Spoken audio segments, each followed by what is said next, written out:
that condition so she could get out smart because she had a lot of because she said because you were said that's how time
Good evening, ladies and gentlemen, and welcome back into the broadcast booth here in Memorial Stadium in Boise, Idaho for Game 2 of today's doubleheader. The Range Riders falling in Game 1 by a score of 5-4. They will do battle once again here in Game 2. The managers are meeting at the center of home plate right now as lineup cards are being exchanged.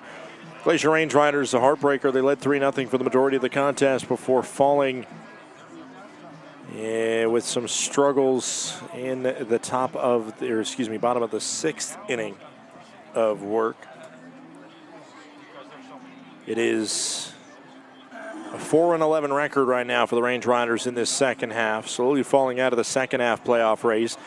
They still need to keep pace with the overall record race, which on the season, the loss in Game 1 drops them to 33-30 overall in the standings. That puts them 1.5 games actually back behind the Missoula Paddleheads, and now they are 4 games behind the Ogden Raptors. Modesto sitting at 41-22 overall. They got one hand on a second half playoff spot already, as we are about to meet this Boise Hawks squad.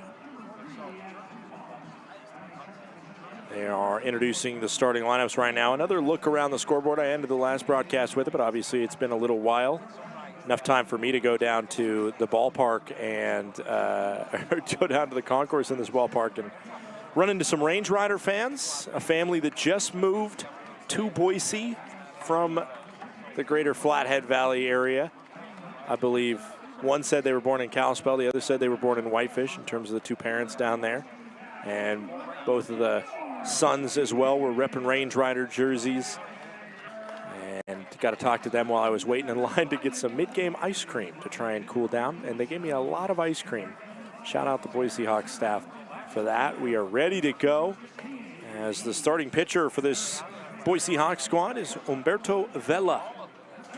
Vela, a former Alpine Cowboy pitcher, right-hander originally from Pasadena, Texas. Humberto. And yes, I did say Pasadena, Texas.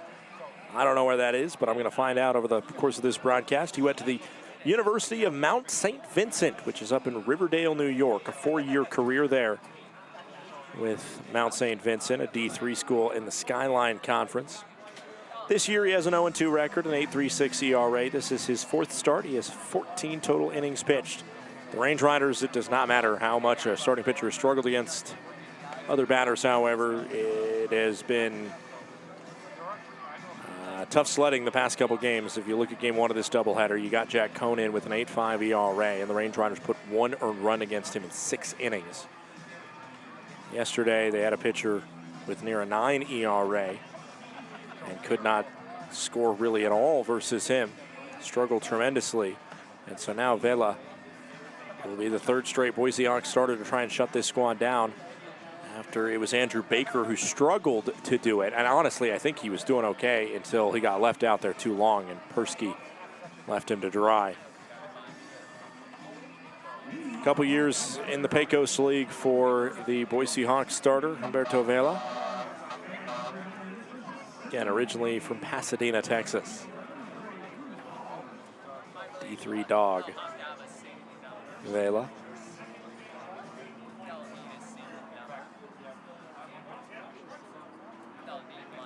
Range Rider starting lineup today is led off by Drew Collins, who sees the first pitch, lines it right to pile for out number 1. Range Riders, this has been a struggle for them in general, just to see pitches, as that one was hit fairly well at 105 miles per hour, but as things have gone, again, this is a unfortunate trend of the second half. Just about every hard line out you could have, or hard ground out you could have, has come the Range Riders' way.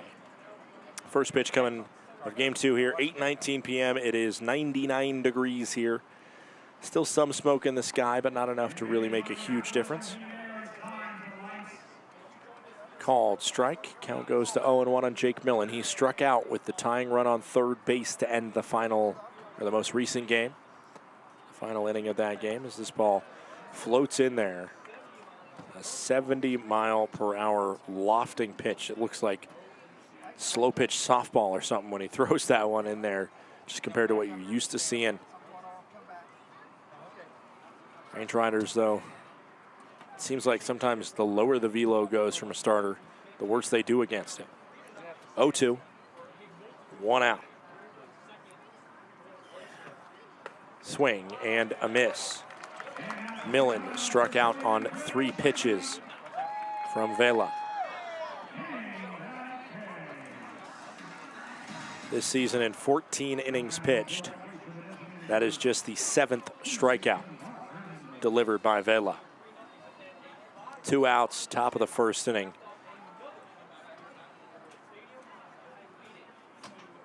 And the pitch comes into Vredenberg. First pitch low and away. Count goes to 1-0 on Brock Vredenberg. Range Rider designated hitter. He gets the day off in the field for a rare time today.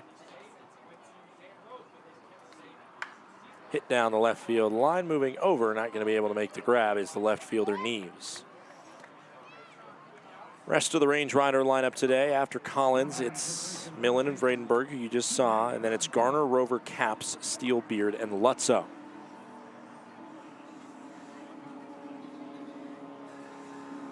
Range Riders looking to get back on track after a disastrous bottom of the 6th inning. Results in the victory in Game 1 for Boise. Floats upstairs. Count goes to 1-0. Carson Garner had a deep home run in game number 1.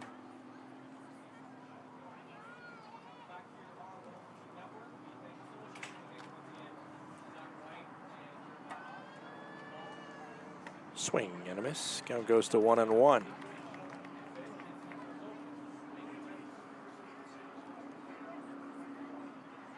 Garner playing first base today to give some reprieve of fielding duties to Vredenberg. Give him the chance to stay out of the sun for a little bit. Fouled back.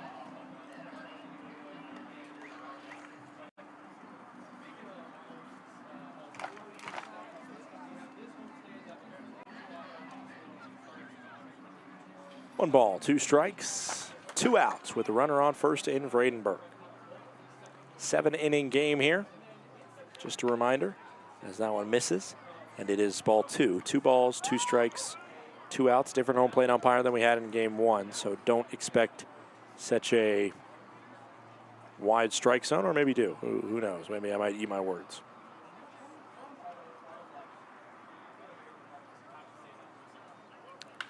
This one hit towards right field, backpedaling near the track and making the grab is Michael O'Hara. 3 outs delivered by Vela, including a strikeout, a rare one for him. We head to the bottom of the first. It's O'Hara, Jackson, and Bagora due up to lead off for the Hawks. Glacier Bank Park is just so beautiful. The absolutely stunning views, the facility that we have, we're just very fortunate. This is a place where people can gather throughout the community. The location of the park itself is centrally located within the valley, and as such, it keeps everybody coming from all the different municipalities throughout the valley, and really it's just a hub for the community to meet. My favorite thing about coming to the ball field is seeing old friends, seeing the beautiful complex, and the staff, how friendly they are. They greet us with friendliness, and the seats are awesome. We also get to connect with folks as far away as Boston that are here on vacation that actually want to come to a ballpark because I talk them into it because that's how special it is. So we come to socialize. We love our group and we just have a really good time. Of course, we like watching the game too. And we like to win.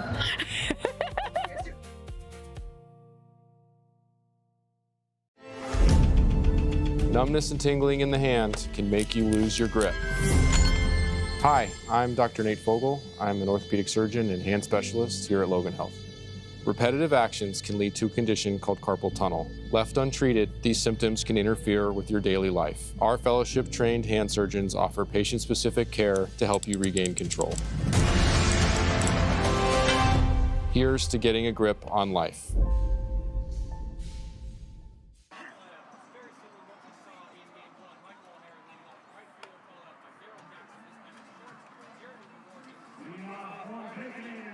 Welcome back in. The starting lineup for the Boise Hawks today: O'Hara, Jackson, Begora, Rocio, Neves, Meyer, Underwood, Grant, and Pyle Vela. Again, the starting pitcher for the Glacier Range Riders is Stephen Cash, stepping out there. Cash with a 6.75 ERA in 1 1/3 innings pitched. Left-hander mostly used as a starter at his previous stop, which was Jacksonville State University, where he played alongside Drew Collins and Carson Hornung last year. He also played there this spring as well, Stephen Cash. First professional start for him, and he hits the strike zone. Count goes to 1-1.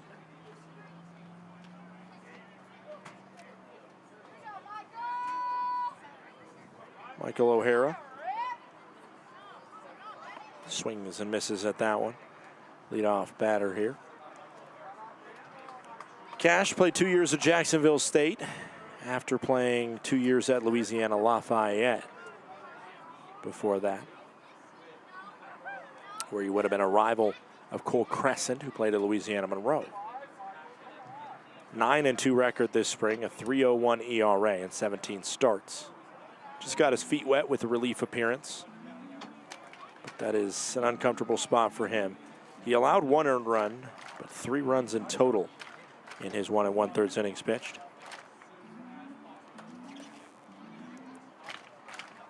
Two balls, 2 strikes into Michael O'Hara. That one misses. It is 3 balls and 2 strikes. Now into from Stephen Cash to Michael O'Hara.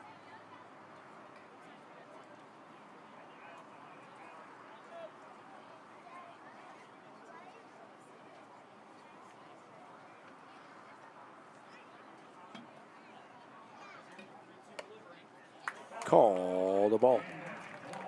Up and in, leadoff walk issued by Cash. Cash in 90 innings pitched this spring. He had just 32 walks, about 1 every 3 innings.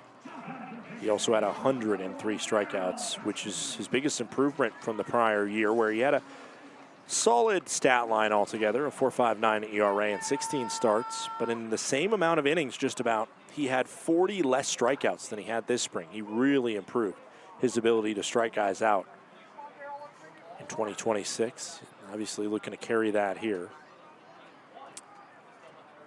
And he also had 1 less walk this spring. So he took the walk number slightly down while getting the strikeout number crazy up as Rover gets this one, throw for 1 and then throw for 2. It is a 5-4-3 double play.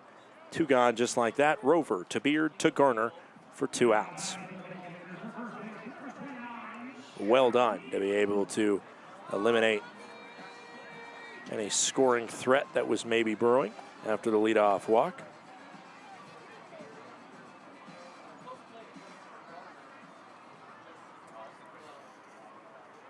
Two outs, bottom of the first inning. Up comes Jeremiah Begora. He hits this one well out to right center field. Millen backtracking, and it is gone. 426 feet off the bat of Jeremiah Begora. A home run for Begora to make it 1-0 Boise. Scoring threat seemed like it was maybe departing. Range Riders are going to be very happy they got that double play now, because it would have been more damaging than just a solo shot. Instead, it's a solo shot to center field, and the Range Riders trail 1-0.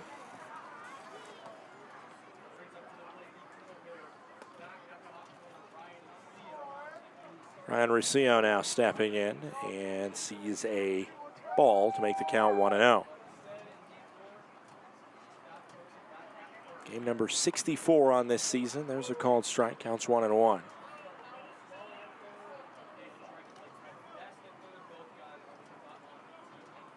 Range Riders with a 33-30 record at this point.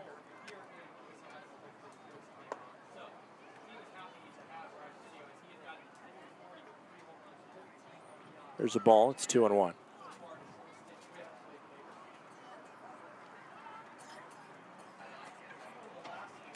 Swing and just a foul scrape.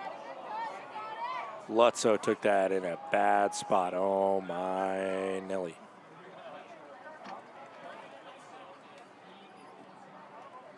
That's one that likely he's just going to feel for a while. Oh, no. Todd Pratt, former big league catcher himself, knows the feeling of that. Our trainer, Rachel, from Logan Health, coming out to talk with him. And again, this is likely just one of those injuries that you have to just wait out on. Foul ball by Russillo gets him in the worst possible spot. About half of the population knows that pain at least somewhat well. 2 balls, 2 strikes, 2 outs. After the foul scrape by Russillo. Ugh. He was in a lot of pain there. As this one misses down low. Count goes to 3-2.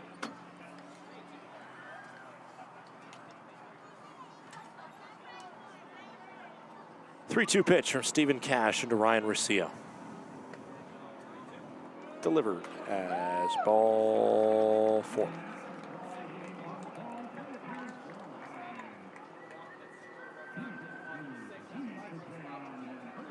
Lutzo, this is his first game behind the plate since Sunday.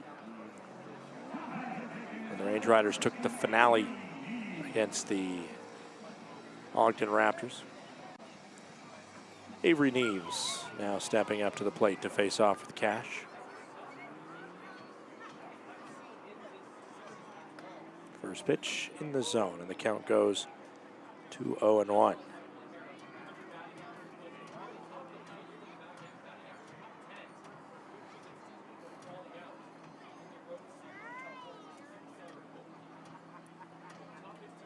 Runners going. Throw in from Lutzo. And it is not fielded cleanly by Logan Beard out there. I don't know what happened. I think that was just a drop by Beard, and you get the steal for it, but man, that should have been an out. I mean, that was a dime from Lutzo. That should have been an out. That is a tough way for this inning to stay extended, and because the tag was placed awkwardly for the second time, we have a trainer come out onto the field. This time it's the Boise trainer in Andrew Gong stepping out there. It's a hot day. Everything feels a little bit more painful.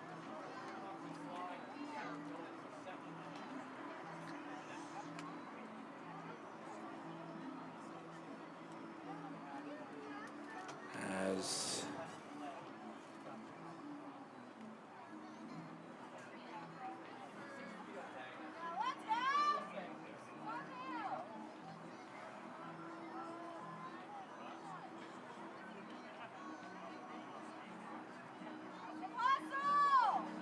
it looks like Russillo will be okay after the stolen base.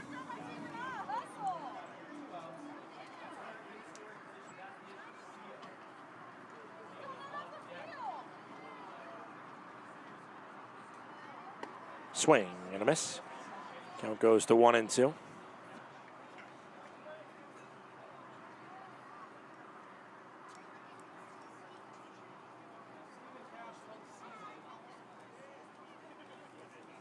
The 1-2, 2-out pitch, swing and a miss, and a strikeout to finish the frame. It's a solo home run by Bagora to give a 1-0 lead to Boise. To the second we go.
Welcome back in. The Glacier Range Riders with a 1-0 deficit. It's Rover, Caps, and Steel due up here in the top of the second.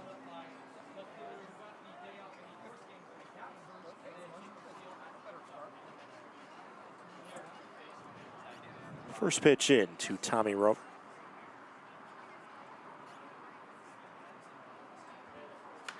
Swung on, slashed foul down the left field line. It's out of play. Count goes to 0-1. Range Riders trailing in this one. Of course, they jolted out to a 3-0 lead thanks to a good top of the second inning in game one of the doubleheader. Reminder, fans, there's only 18 home games left in the 2026 regular season. Next week, the Glacier Range Riders host the Long Beach Coast in a 6-game series. That is a horrible pitch. I don't know if there's another way around saying that one. That one just slipped out of the grasp of Vela. Ay, ay, ay. 66 miles per hour and nowhere near. Keeps you second guessing at least what you're about to see. 1 ball, 2 strikes. After the foul ball by Rover.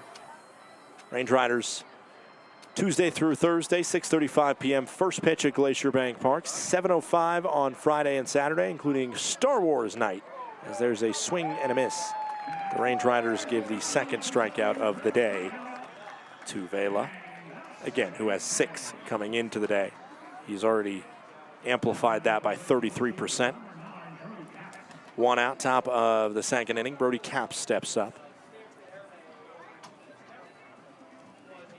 Again, Friday night, 1 week from today, Star Wars night at the ballpark. Do not miss that one. It's going to be a blast as we all head together to a galaxy far, far away.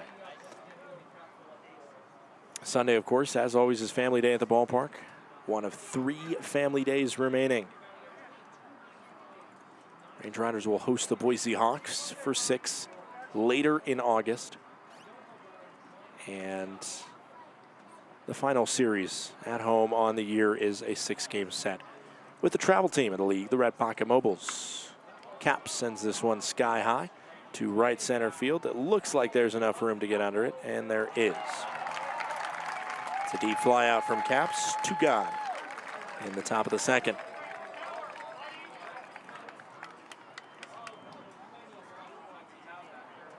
That one had carry on it. 100 miles off the bat, 372 feet. Needed about 375 feet to at least be a hit. That Red Pocket Mobile squad, the travel team I was talking about, they are right now 13-50 on the season. In the second half, they are 1-14. Ball upstairs to Jacob Steele, stepping to the plate.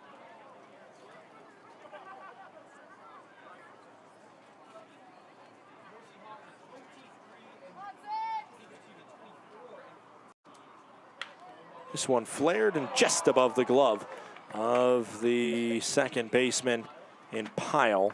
Once it hit that rough outfield grass, it slowed up a lot at the turf in Glacier Bank Park. I think that one might have gone all the way to the wall. Instead, it's just a single for the Range Rider shortstop.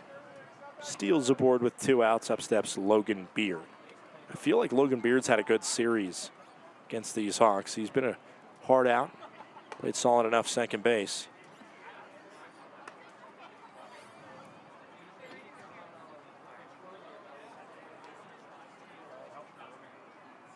First pitch was up and in.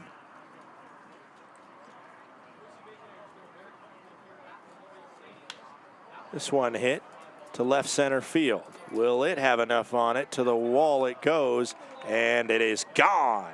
Goodbye, baseball. Logan Beard, a 2-run blast. Told you he's been having a good series.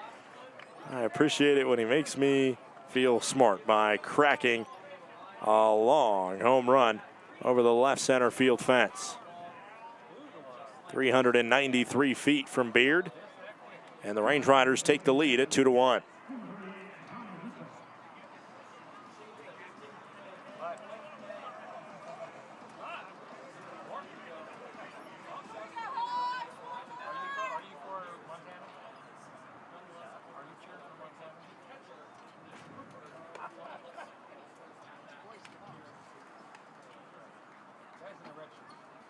Count goes to 1-0 as that one misses high.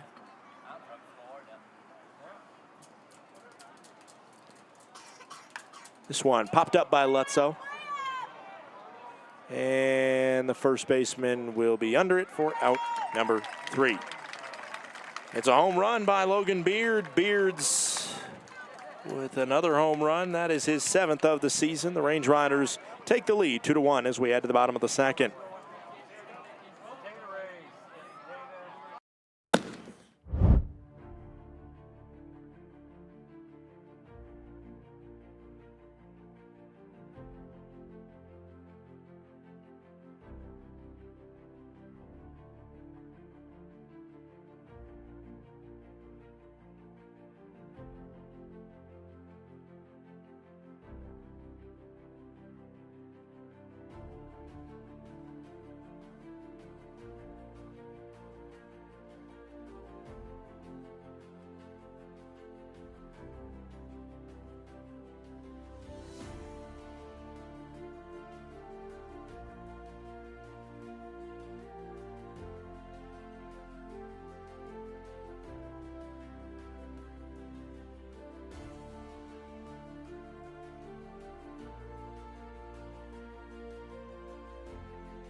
In 1858, one man's ingenuity sparked a legacy. When Henry Ward Johns set out to rethink roofing, he built something that would last. That spirit carried forward in 1901, when Johns joined forces with Charles Manville, creating Johns Manville. For more than 160 years, through challenge and change, innovation and resilience have defined who we are. Today, backed by Berkshire Hathaway, Johns Manville is trusted in the commercial roofing industry, with systems built to perform. Welcome back in. Stephen Cash out for another inning of work here. Just finished his warm-ups. He will see 6, 7, and 8 in the lineup. Meyer, Underwood, and Grant.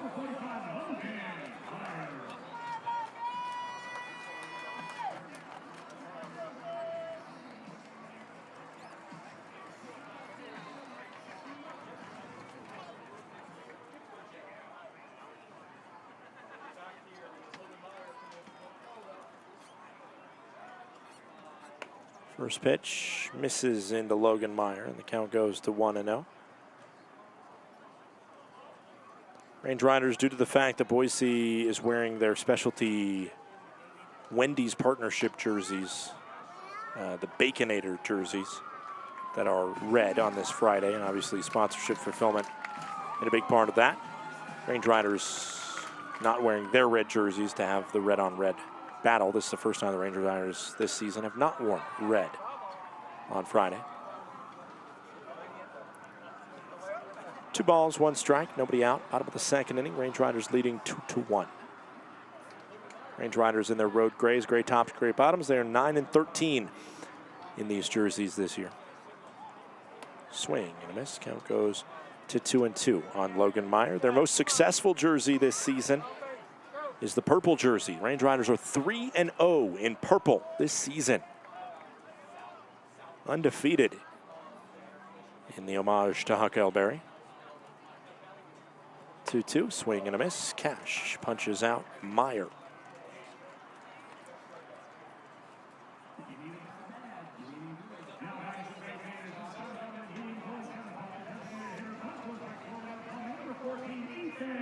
Stephen Cash, originally from Centerville, Alabama.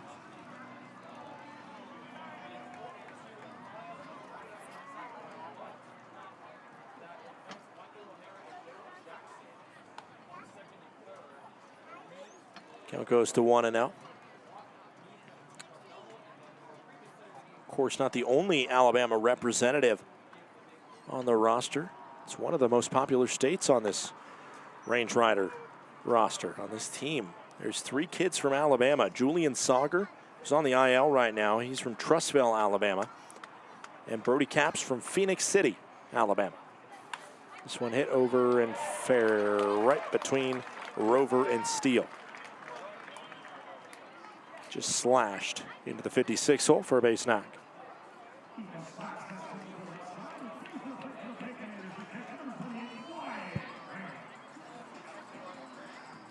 Up steps Wyatt Grant.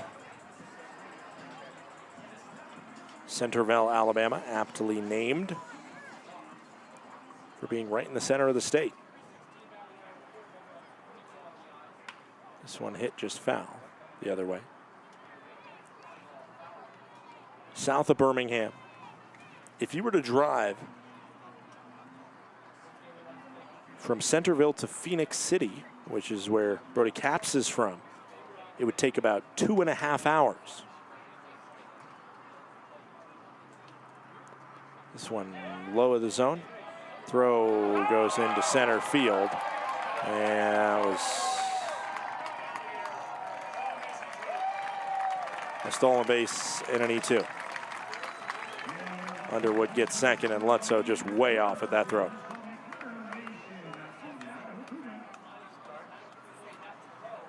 Count goes to 1-1 on a ball that missed. If you were to go to Trussville from the hometown of Centerville for Stephen Cash, it would take only about 1 hour and 12 minutes to finish my geographically based story. 1 ball, 1 strike. Base knock towards the left center field gap. Aggressive turn from first. And it is a tie game. Wyatt Grant has an RBI single.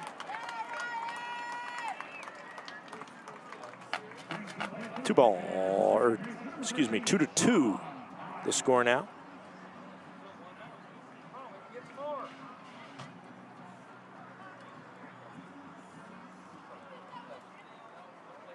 One out, bottom of the second inning. Grant on first, swing and a miss by John Pyle. Count goes to 0-1.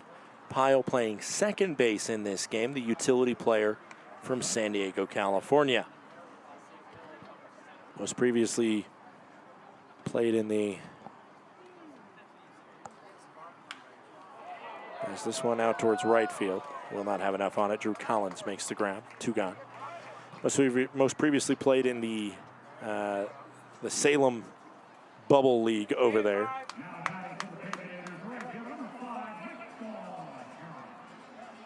Played for the Campesinos de Salem Kaiser, which they play in the Mavericks Independent Baseball League. It's, I mean, I would put USPBL, Pecos, and the Mavericks League all kind of in the same family of a building block. As this one is over towards first. Rover needs to charge it. The field and throw is in time over to Garner. It's an RBI single delivered by Grant to tie this game. It is 2-2 as we head to the 3rd inning between Glacier and Boise.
Welcome back in. It's the top of the 3rd inning.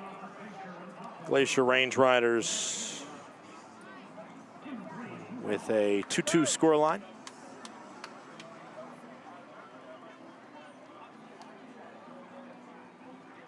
Humberto Vela out there for another inning of work up against Drew Collins, who hit it 100 miles per hour right at the second baseman his first time up. First pitch in the zone, count goes to 0-1.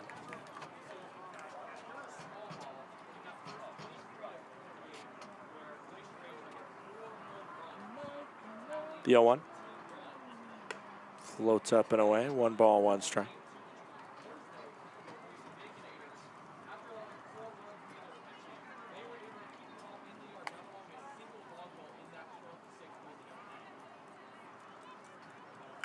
This one towards center field. The base knocked by Drew Collins. Hit it well there, Drew.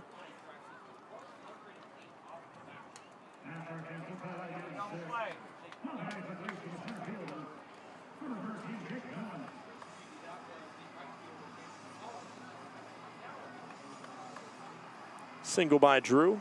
Puts the leadoff batter at first base with dangerous wheels, Drew Collins. So keep an eye out on him. Up steps Jake Millen. He's 0 for 1 with the strikeout swinging. Upstairs, 1 ball, no strikes.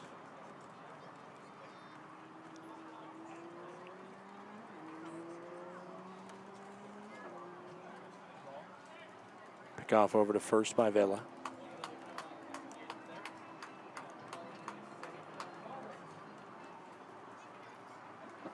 One-0. No outs, top of the third. Collins is running, swing and a miss, throw in, and it is out at second.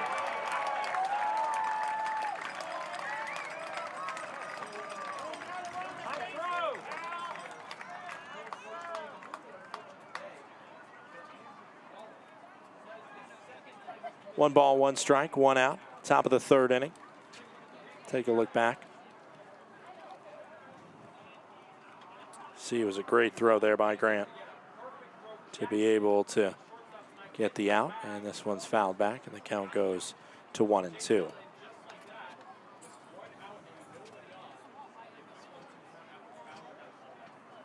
One ball, 2 strikes, 1 out, top of the third, 2-2 score line between the two sides. Upstairs, 2-2.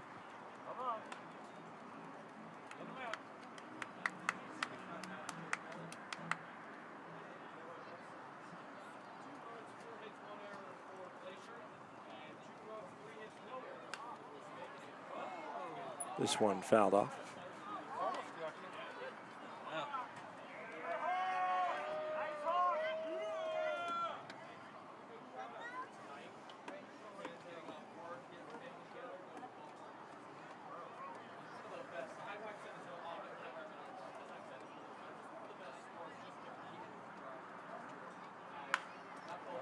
This one hit sky high over near the first base umpire.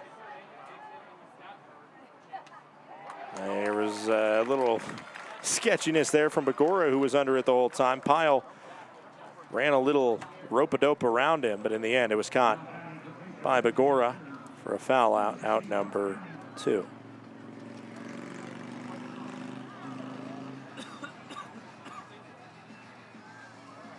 Two outs, top of the third inning.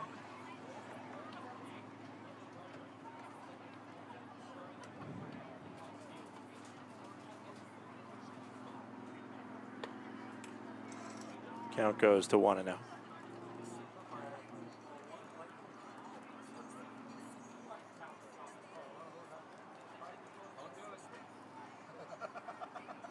One out pitch. Sent sky high again. So similar to the last one, Begora looking for it.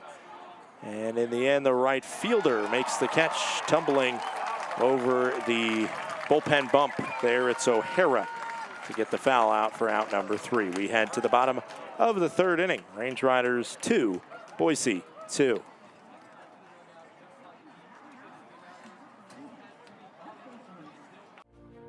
Thinking about where to host your next office event? Book the indoor event space at Glacier Bank Park. With a capacity up to 145 people, our indoor event space is a flexible, year-round venue ideal for accommodating receptions, conferences, and holiday parties. The spacious layout boasts impressive stadium and mountain views, providing the perfect setting for guests to mingle, network, and celebrate. Book your office party today at glacierbankpark.com.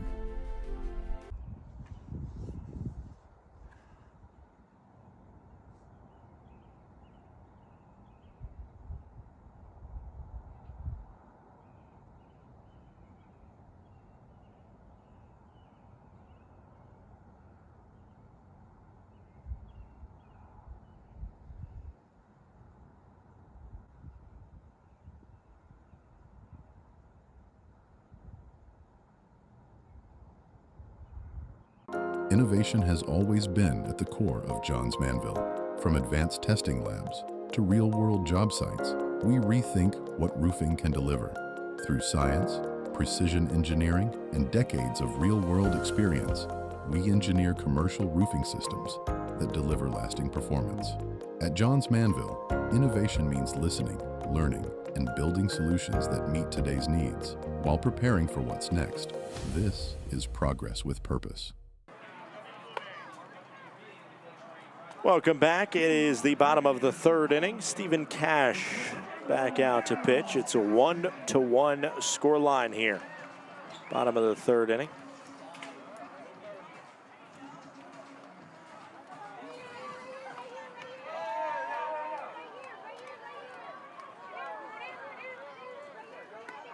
First pitch misses the zone to Darryl Jackson. Jackson is 0 for 1, grounded into a double play.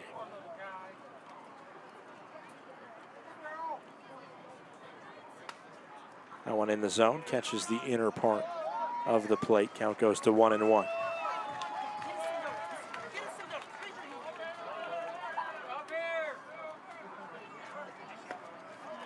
It's 2-1 after that one misses.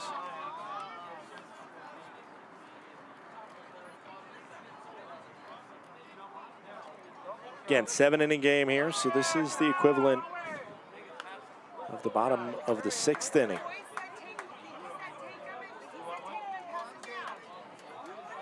Scratch that, bottom of the 5th.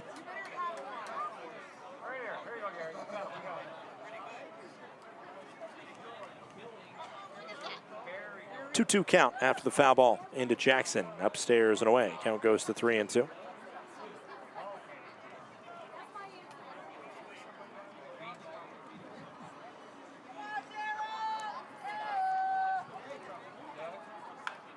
Swings on that one. An early swing to foul it down the left field line.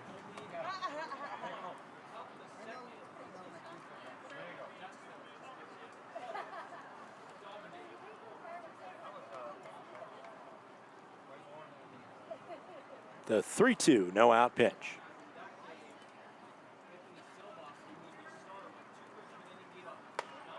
Called strike 3. Jackson with a hesitation, then a challenge, and that ball was upstairs. Jackson had an impulse challenge in game 1 and he lost it. As Bat Dog out there to make the play on it. Betty the Bat Dog in training. I believe this is Betty the Bat Dog's debut. Games here in this doubleheader. This one out towards left field. It'll fall in front of Caps for a base knock by Jeremiah Bagora.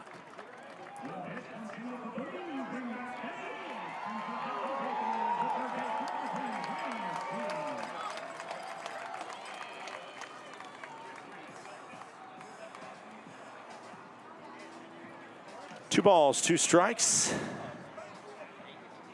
Ryan Rocio, well, he dropped down a sacrifice bunt. That would make a lot of sense for this Boise squad. But he is one of their better hitters. So do they take the bat out of his hands? He will drop down a bunt attempt before pulling it back, and the count goes to 1-0. 1 ball, no strikes. No outs. 2-2 scoreline in the bottom of the third here. Ryan Rocio. Runners are going anyway, and then pulling him out of position on the runner going there. It will be a base knock. Steele would have been right there to make a play. And honestly, if the runners weren't going, it's probably a double play. Instead, it's nobody out.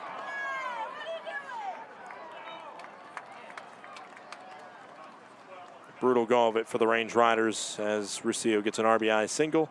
Jackson scores. It's 3-2 Boise.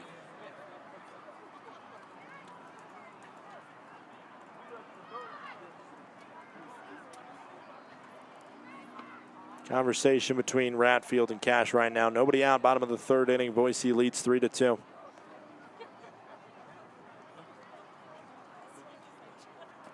Seven-inning game, so not a lot of chances to recover from mistakes if a big inning comes for either side. Range Riders just needed 6 more outs and could not get them in time as the runner's going. Throw into second. The out is made at second, but a runner will score. He will not get a stolen base, Bagora, but will get a score on the throw.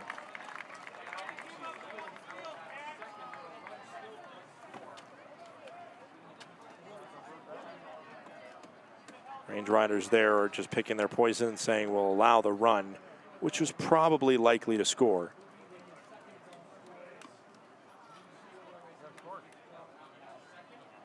As this one fouled off. Count goes to 0-2.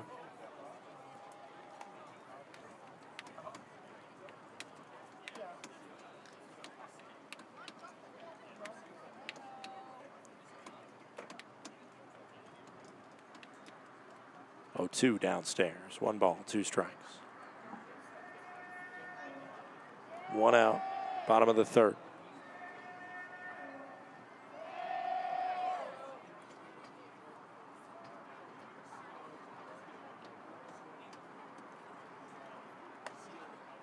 Two balls, 2 strikes.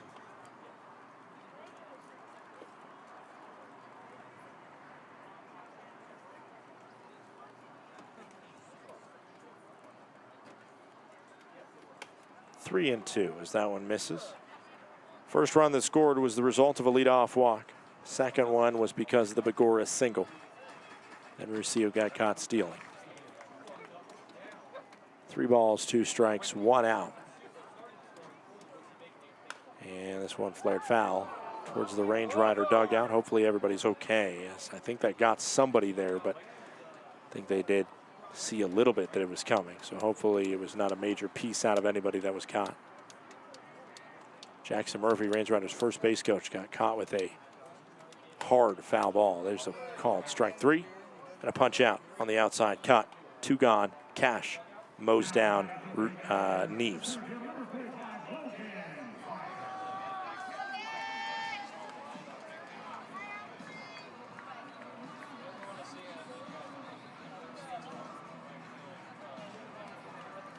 Logan Meyer steps up, 2 out. Meyer is 0 for 1 with the strikeout swinging.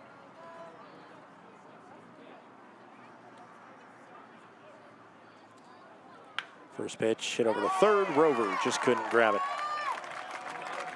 Hard hit ball over there to the tune of 99 off the bat. 2 outs, bottom of the third inning.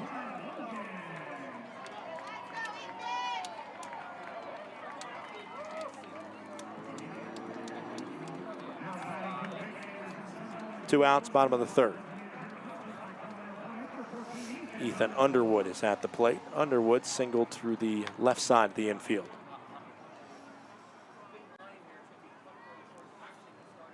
That one almost caught him on the first pitch. Ball inside, 1 ball, no strikes, 2 outs, bottom of the third inning. 4-2, Boise with the lead.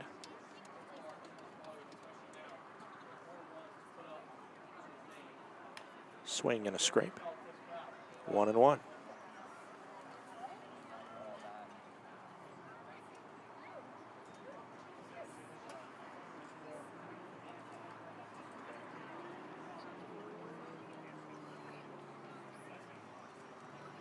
The 1-1.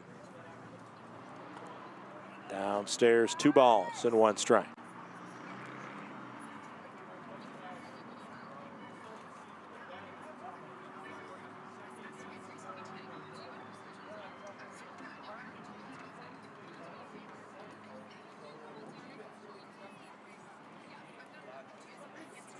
The 2-1, 2 out pitch. Called a strike. Technically, that one was just below the zone, but not a bad call by our home plate umpire. It was really close, like less than a pixel. It honestly looks like it's touching the lower outside corner, if I'm being honest. Runners going, slash towards the opposite way, and down for a base knock.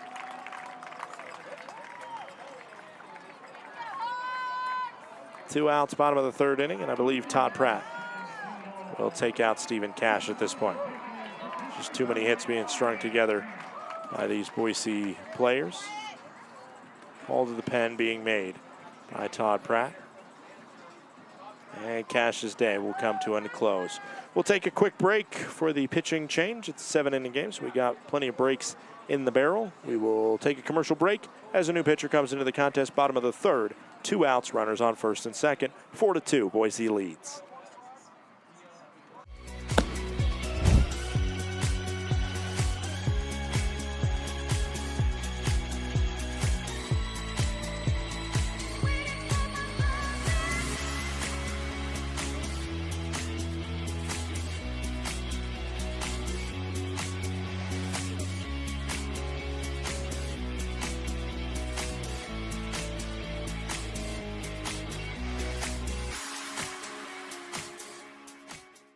Welcome to Magoo & Company, a third-generation family-owned business nestled in the heart of downtown Whitefish. We offer a dazzling array of diamonds, ethically sourced Montana sapphires, and captivating custom designs that capture the essence of Montana's natural beauty. From jewelry design and appraisals to cleaning, repairs, and gemologist consulting, your satisfaction is our priority. Experience the magic of Magoo & Company and discover the perfect piece to celebrate life's special moments. When injuries occur, it can feel like your goals are out of reach. I'm Dr. Karen Purser, an orthopedic surgeon and sports medicine specialist at Logan Health. If you injure a joint, muscle, or bone, our orthopedics and sports medicine specialists are here to help. Our highly specialized surgeons, clinicians, and physical therapists offer innovative treatments and the latest minimally invasive procedures to help you recover and return to activity faster and stronger so that you can reach your goal.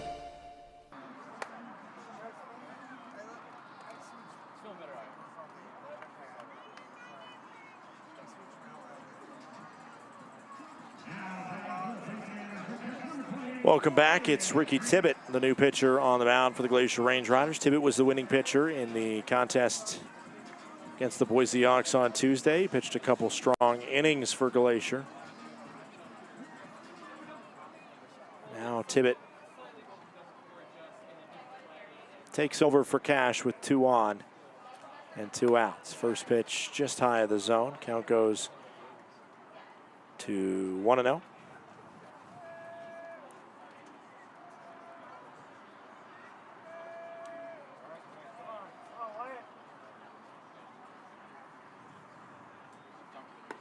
That one misses. It's 2 balls and no strikes.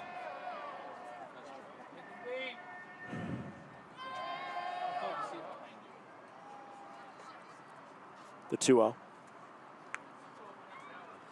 Fouled off. 2-1.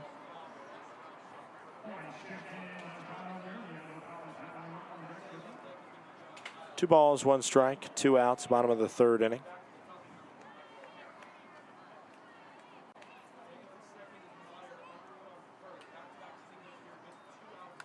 Fouled off. It's 2-2.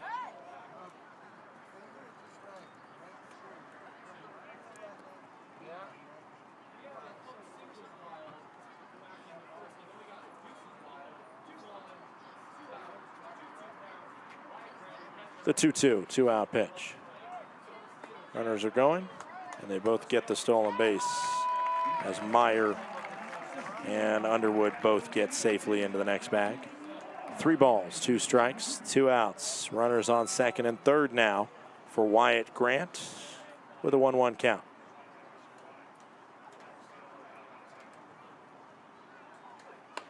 It's ball 4 outside and a walk on the first batter the Tibbett faces. John Pyle steps up, 0 for 1 with a flyout.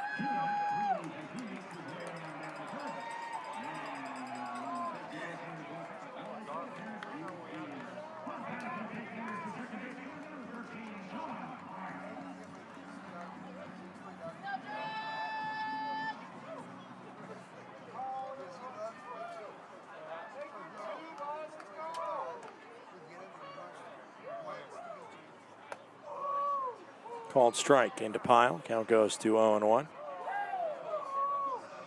Bases loaded. Big opportunity to really break this lead open. For Boise, this is one of those moments that you feel like might have a strong indication of how the rest of this game is going to go. This one, high fly ball to left. Caps under it for out number 3. Range Riders allow 2 runs, lose the lead, but they keep it at just a 4-2 game. We head to the 4th. It is Boise 4, Range Riders 2.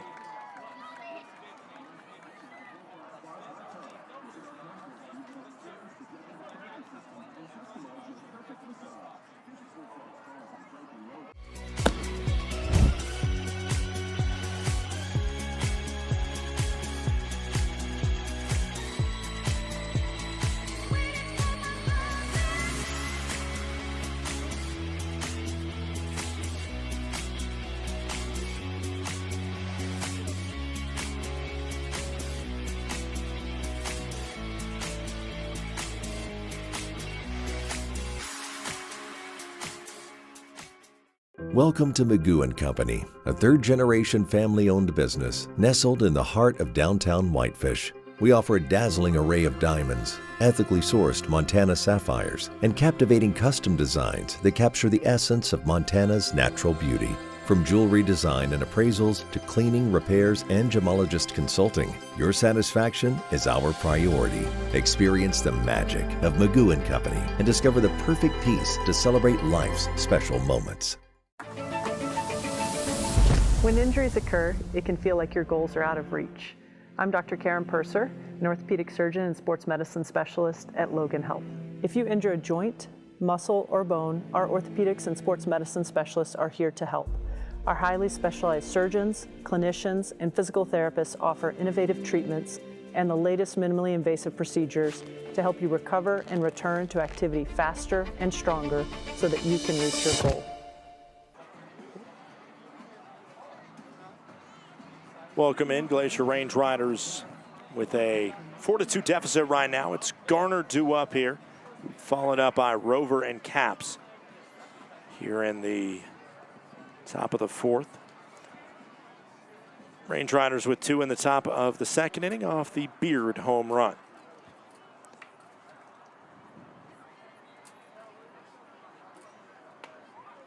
Called strike. Count goes to 0-1. Nobody out, top of the 4th inning. Fireworks post-game here at Memorial Stadium. So a good crowd out on this Friday night as that one ripped up the middle for a base knock against Vela.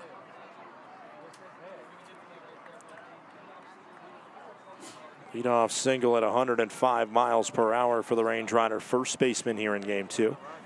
As he is usually playing third, but standing in over at third is Tommy Rover, who now steps up to the plate.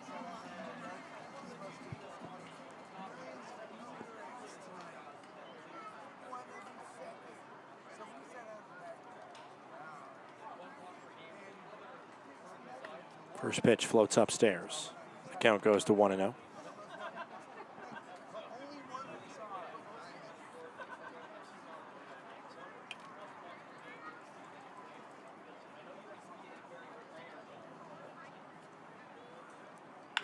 This one tapped over to third. A chance for 2. The throw for 1 and back for 2 is in time. It's a 3-6-1 double play. 2 down just like that. Goes Bagura to Jackson to Vela. 2 gone. On the ground out. And up steps Brody Caps.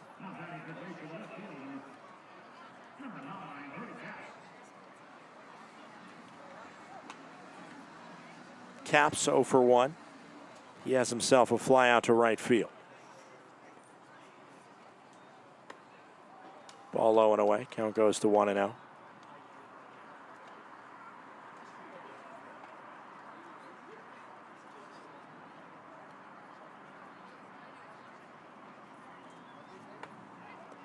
That's right on the inner cut. Count goes to 1-1, called a strike.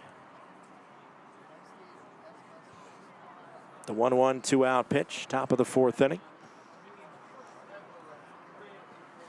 Pitch in. Outside, 2-1.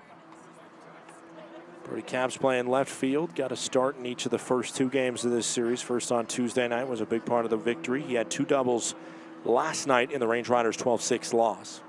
Did not start in game 1 of the doubleheader. It was Horno in left field. As this one's back at the track, getting to the track, reaching up, and that one is gone.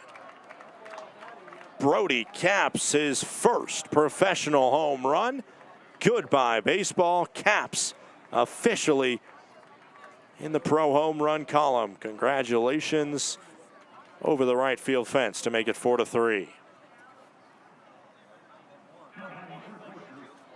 Range Riders scoring via the long ball today. That has been their route. That one 370 feet. As the day might be done for Vela. With 2 outs in the top of the 4th inning. Is that what's happening? I don't think it is. I think Persky's coming out, and then we'll have a conversation just to make sure he feels confident in dealing with Jacob Steele, who Steele the first time up, ripped a single up the middle against Vela. Warm-ups are going on in the pen for a right-hander. Got testy at the end there for Boise in the 5-4 win that they had over the Range Riders in game 1. They did use 2 arms that they like to bring into high leverage scenarios in Ryan Dusang, as well as Zan Rose right behind him. 2 outs, top of the 4th inning, 4-3 Boise.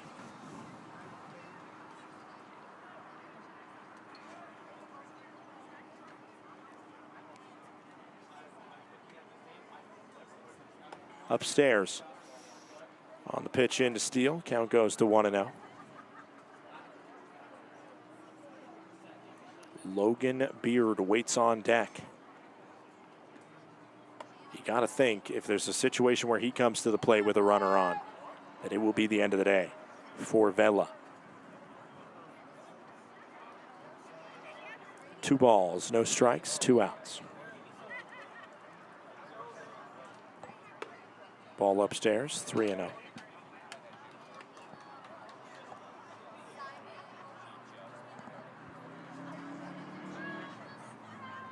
(3-0), 2 outs, top of the 4th inning.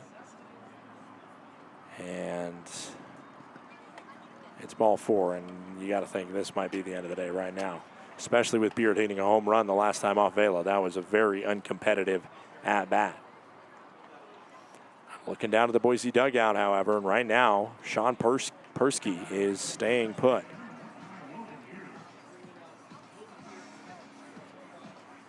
All right. It looks like they're going to give Beard to Vela. Persky gambling with fire.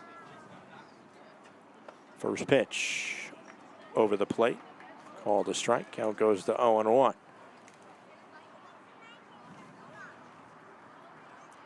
0-1, 2 outs, Steele on first.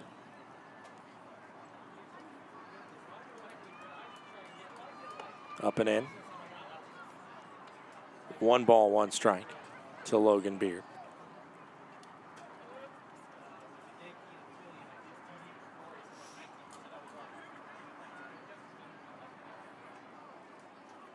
Swing and a miss on a ball down in the dirt. Count goes to 1-2. Vela 1 strike away from getting out of this jam.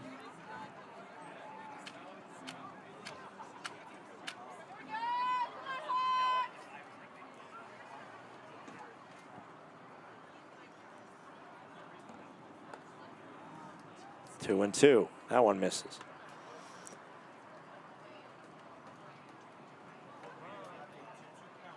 Two, 2 outs, runner on first. 4-3 contest after Brody Capps' first professional home run.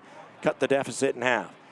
Pitch home, swung on. Does Beard have another one? This one out towards left field. It's getting back there, and the catch is made. Oh, Nelly, that one had a lot of carry on it.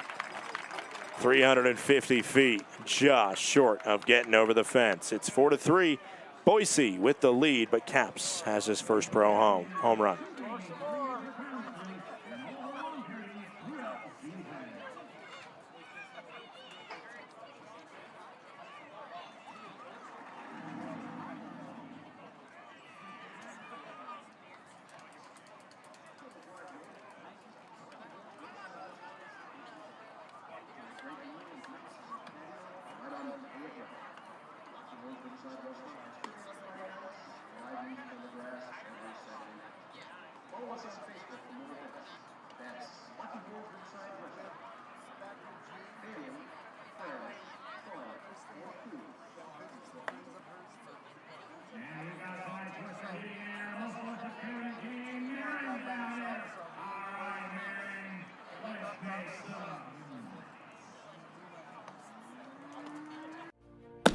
Need a space that offers both a place to dine and an area to mingle in style?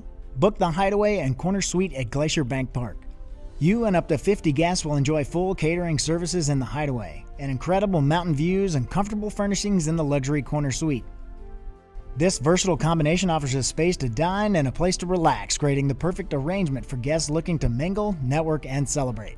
Book your office party today at glacierbankpark.com.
Welcome back in here. Counts 1-1 on Michael O'Hara right now. Nobody out.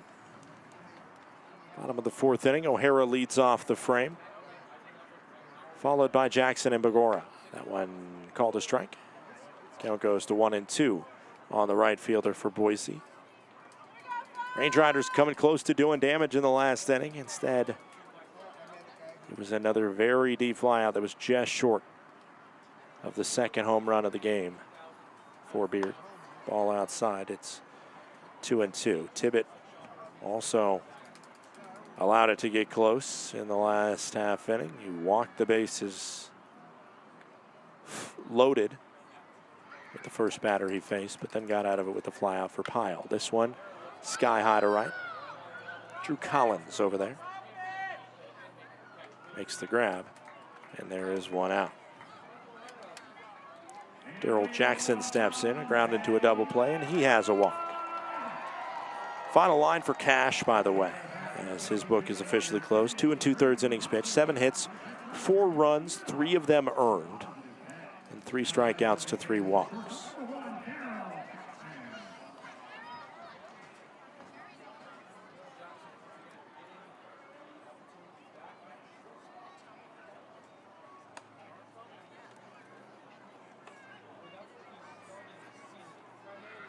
Yeah, I believe that one where Underwood got to third on the error is the unearned run.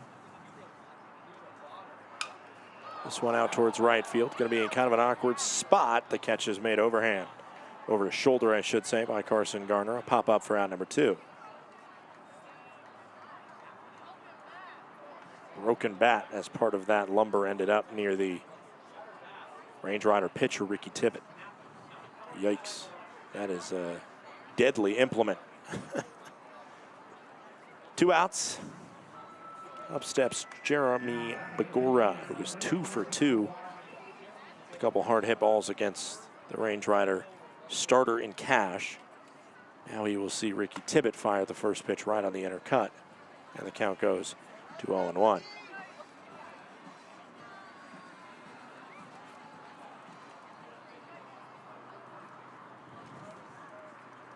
Oh, 2 outs, bottom of the fourth inning. This one out towards center field. Millen working over, and he'll watch it fall. It's another broken bat. Second straight time that Tibbet has got a player jammed up, but this time, man, that's a lot of strength to get a ball out that deep with a broken bat, I'll tell you what.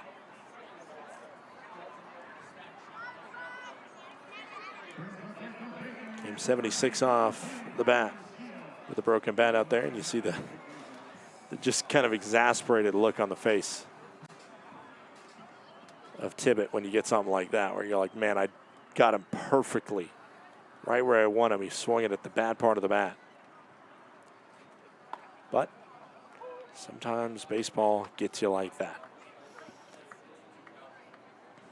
0-1 goes the count, 2 outs, bottom of the 4th inning.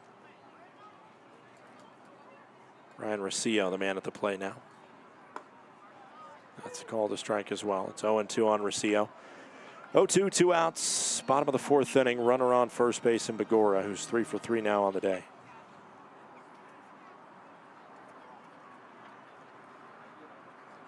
The 0-2. Did he go? No, says our first base umpire. Count goes to 1-2. It was close. Day turning in tonight here at Memorial Stadium in Boise, Idaho.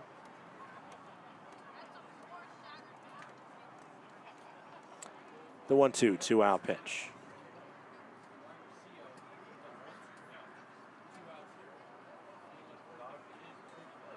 Swing and a miss. Rosillo struck out to end the frame. It's Lutzo, Collins, and Millen due up in a 1-run contest as we head to the top of the 5th.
Welcome back. It's Jackson Peters now on the bump for this Boise Hawks squad. He is making his debut in this series. Again, Jackson Peters, the new pitcher.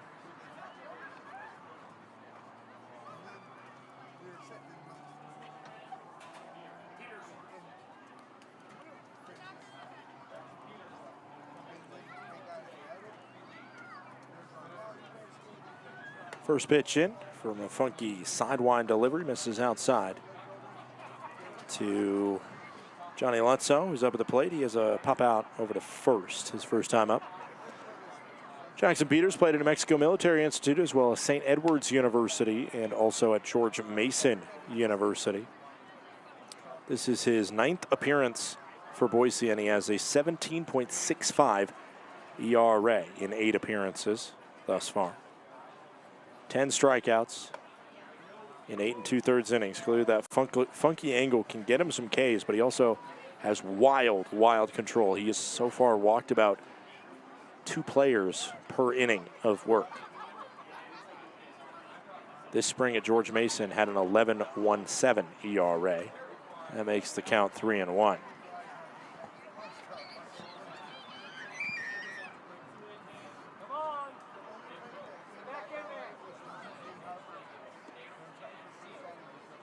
Three balls and 1 strike.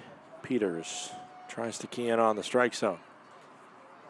And it's called a strike. That one right at the bottom. Count goes to 3-2. Full count now.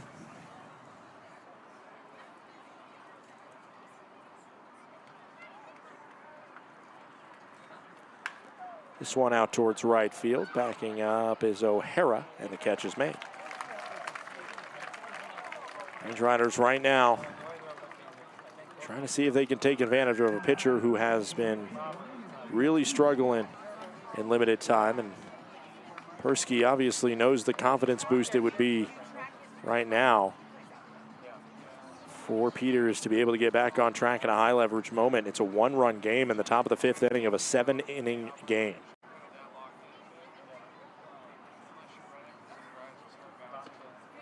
First pitch into Drew Collins. Sees a strike, and the count goes to 0-1.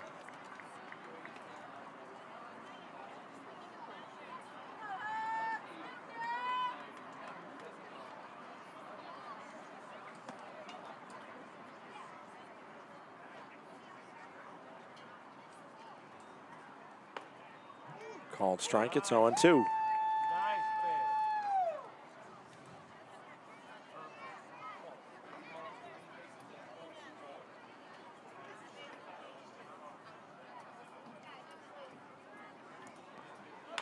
This one tapped by Collins. Pitcher delivers it low. That is a drop ball if we were playing softball. It's an underhand flip that was not easy for Begora to handle, but it was good enough. And there's 2 down very quickly. Jake Millen stepping up to the plate now. 2 outs, top of the 5th inning, 4-3. Boise leads Glacier.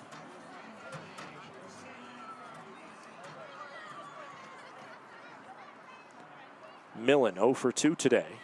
He has a strikeout to pop out in foul territory. There's a ball low and away. Count goes to 1-0.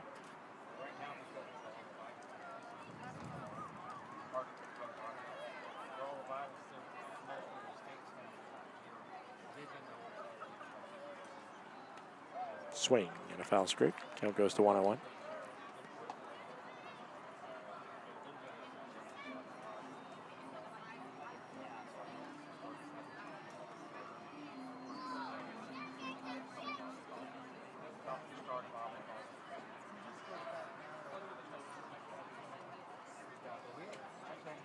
The 1-1 into Millen. Called the ball just outside.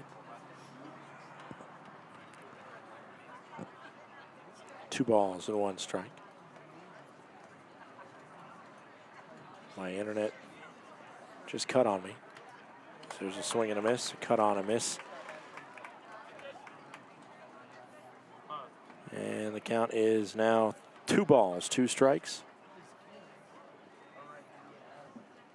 Into Millen. He steps back and takes the time.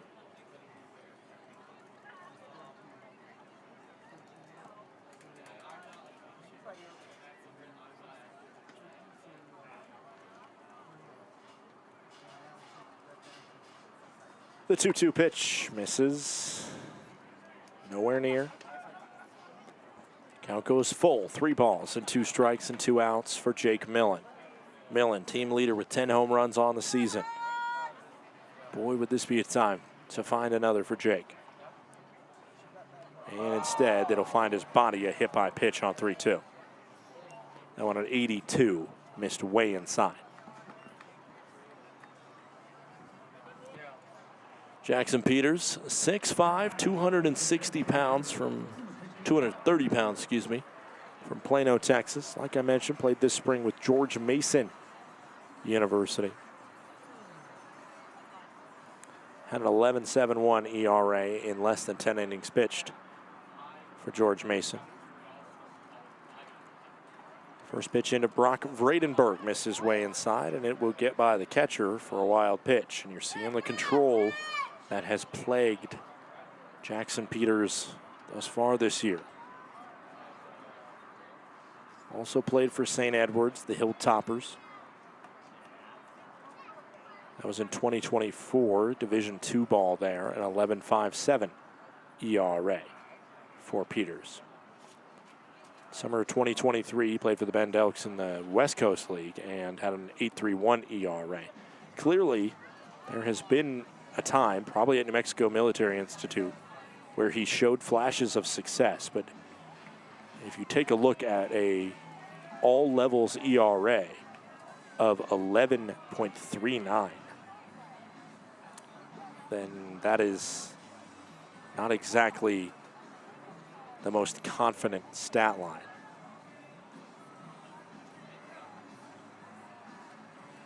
At all levels, he has about 43 innings pitched, and he has 52 walks. He has not been able to consistently hit the strike zone. And yet, Boise's given him a chance here. They're putting him in with the tying run on second base. The 1-0, 2 outs. They're leaving him out there with a warm-up going on in the pen. A right-hander's going. Called a strike into Brock Vredenberg. Vredenberg is 1 for 2, a single and a flyout.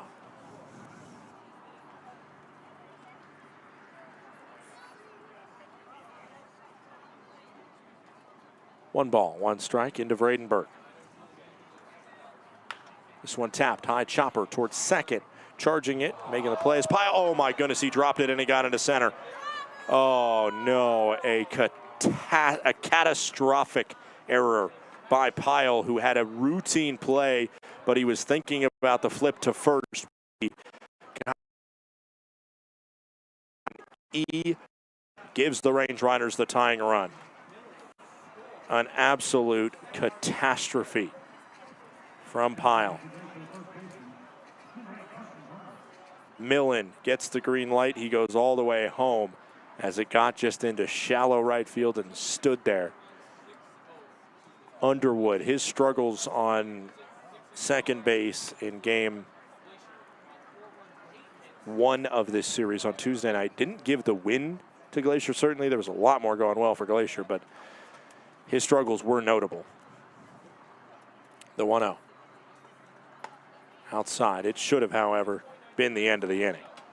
That one is not on Jackson Peters. He will get some unearned runs against him, at least one. 2 balls, no strikes, 2 outs.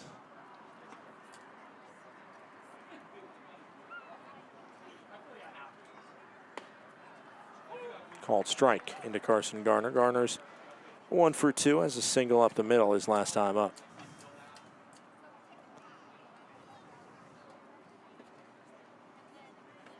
The 2-1, 2-out pitch with Vredenberg on first. Swing and a miss as Garner trying to give that one a ride. Count goes to 2-2.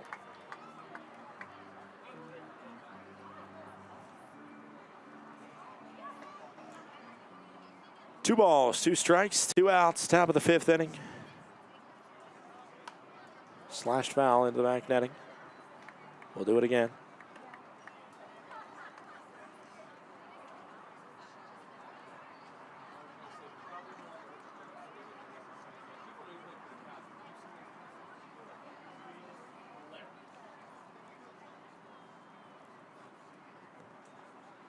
Swing and a miss. Peters strikes out Garner, and that ends the top of the 5th inning.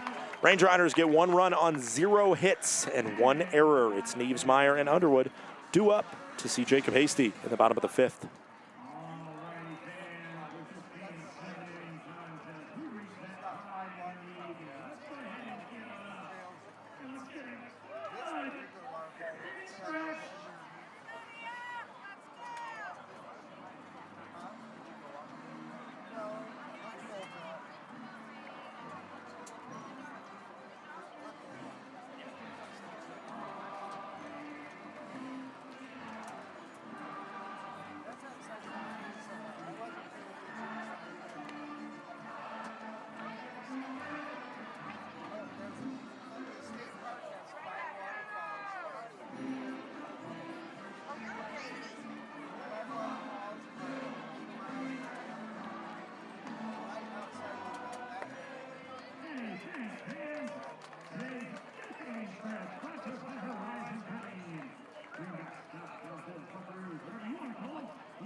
Welcome back here. The Glacier Range Riders with a 4-4 game right now. Bottom of the 5th inning. Avery Neves to lead it off. New pitcher into the game for the Glacier Range Riders is Jacob Hasty taking over. Hasty, obviously the ERA single season record holder for the Glacier Range Riders. That was set last year as this one's hit foul by Avery Neves. 3 different collegiate stops for Hasty. LSU out of high school, then went to Missouri, then finished up at UT Arlington. This season has a 7.57 ERA for the Range Riders. That is really just sprinkled throughout a couple really rough outings. Obviously, he's trusted more than many pitchers on this Range Rider staff, so he's been allowed the opportunity to try and push through some of those funky outings. Sometimes to success, other times when that big number is gone, it's just things have gone against him. Certainly looking to find the strike zone a little bit more. It's been one of his issues. He already has more walks than he had all of last season in about twice the innings. Swing, and it will be a foul ball. Ooh. See, that's one thing right there. It's gone against Hasty. Just think how close that was to being a strikeout. Instead, Neves gets another pitch. What will he do with it? The 1-ball, 2-strike, no-out pitch. This one hit foul. Bottom of the 5th inning here. Tie game 4 apiece.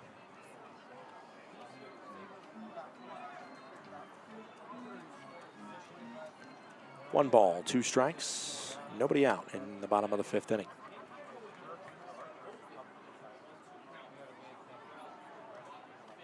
This one hit on the ground towards second. Logan Beard handles it cleanly and throws to first, out number 1. The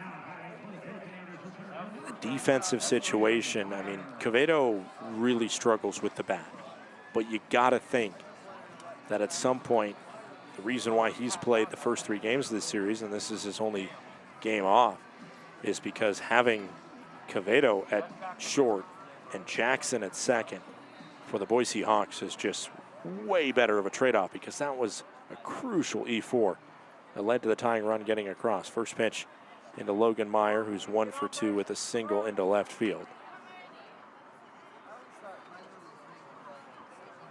The 1-0, 1-out pitch into the center fielder from Billings.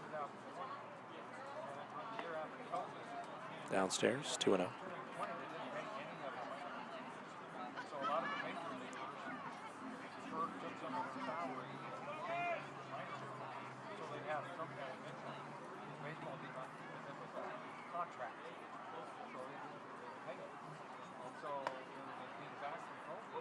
Called strike, count goes to 2-1.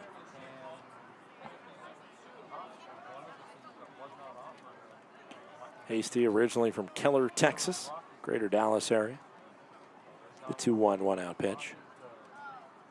Swing and a miss. One of the veterans definitely relied upon in the bullpen, even last year in his first professional season. He did a lot to help kind of manage the bullpen down there, make sure guys were getting warm, everything like that. 2 balls and 2 strikes. Swing and a miss. Hasty punches out Meyer. 2 gone, bottom of the 5th.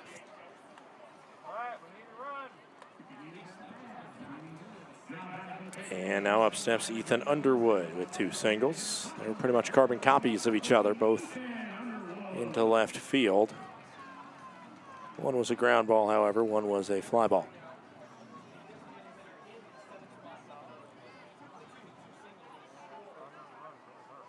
Two outs, bottom of the 5th. Count goes 1-0.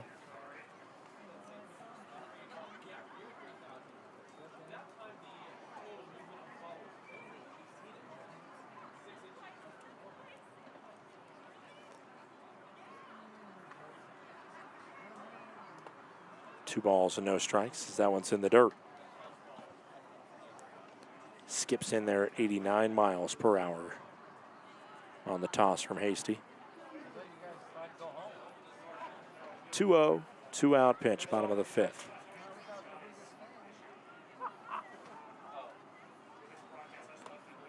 Three balls and no strikes.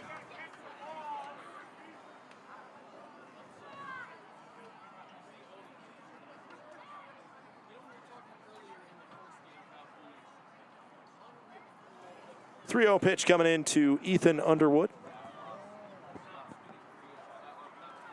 The 3-0 pitch coming home. And I think it caught him on 3-0. Underwood will get the free pass to first on the HBP.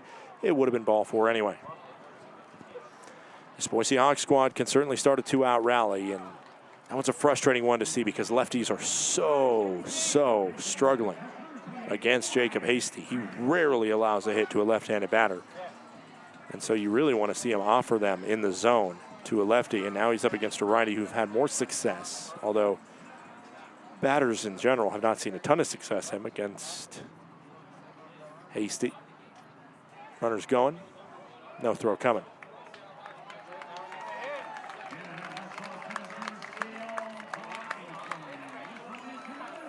Pitch is called a ball, and just like that, a runner in scoring position on the stolen base.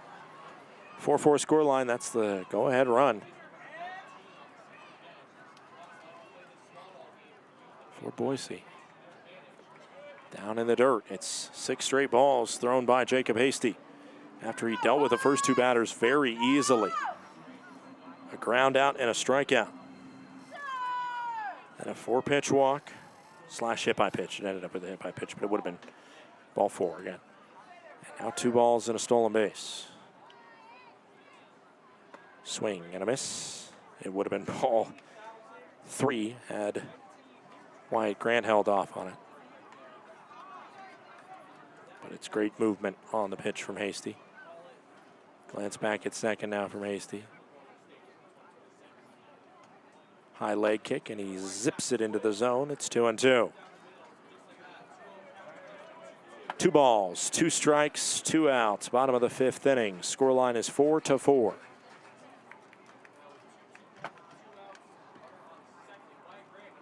The 2-2. Call, strike 3. Right down the middle, and we head to the 6th. It's 4-4 here in Boise, Idaho.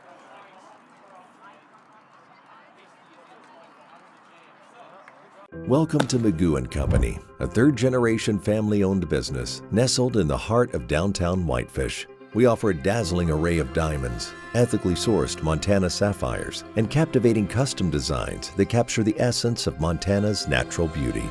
From jewelry design and appraisals to cleaning, repairs, and gemologist consulting, your satisfaction is our priority. Experience the magic of Magoo & Company and discover the perfect piece to celebrate life's special moments.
Welcome back in. We are in the top of the 6th inning. The Glacier Range Riders currently in a tie game. It's 4-4 here on the scoreboard. New pitcher coming into the contest. It is Cooper Sane out of Georgia Southwestern State University. Cooper Sane enters the contest. This is not an easy situation to come into. It's the equivalent of the 8th inning for Sane. As there's a called strike, and the count goes to 0-1. He will see 5, 6, and 7 in Rover Taps and steal. Range Riders scored 1 on an error, 2 on a Beard home run, and 1 on a Caps solo home run, the first of his professional career. Caps waits on deck. 0-2, no outs, top of the 6th inning. Tommy Rover versus Cooper Sane. Fouled off. Bunch of different stops in the collegiate career of Cooper Sane. Catawba Valley Community College in Hickory, North Carolina. Coker University in South Carolina. Tennessee Wesleyan, North Greenville, and Georgia Southwestern State. His career started all the way back in 2020 as he gets a swing and a miss, and the first strikeout of his professional career, Cooper Sane. Started his career in Coker, spring of 2020, 18 years old, had 16 2/3 innings pitched and a 6.48 ERA.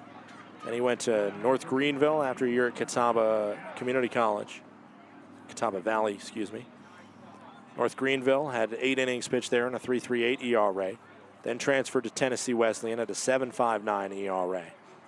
And finally, the past 2 years at Georgia Southwestern, where he had a 3.83 ERA in 2025 and a 2.25 ERA in 17 total appearances this spring. Very solid.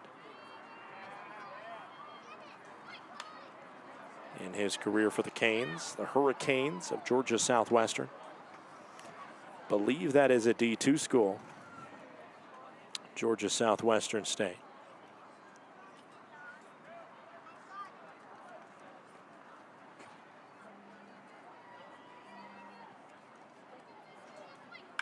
Yes, it is, as this is another well-hit ball by Caps, going out and going off the wall. Caps has another well-struck ball to right center field. He's got himself a double off the fence. 1 out, and the go-ahead run is in scoring position now for Glacier. Like I said, all the way back at the top of the broadcast, we got Glacier fans in the building. Couple fans that just moved down to Boise from the Flathead Valley. 2 sons, both wearing Range Riders gear. Really excited to come out and be some of the only fans in this spot. Rooting for the visitors. First pitch just misses outside from Sane, and the count goes to 1-0. 1-0, 1 out, top of the 6th inning.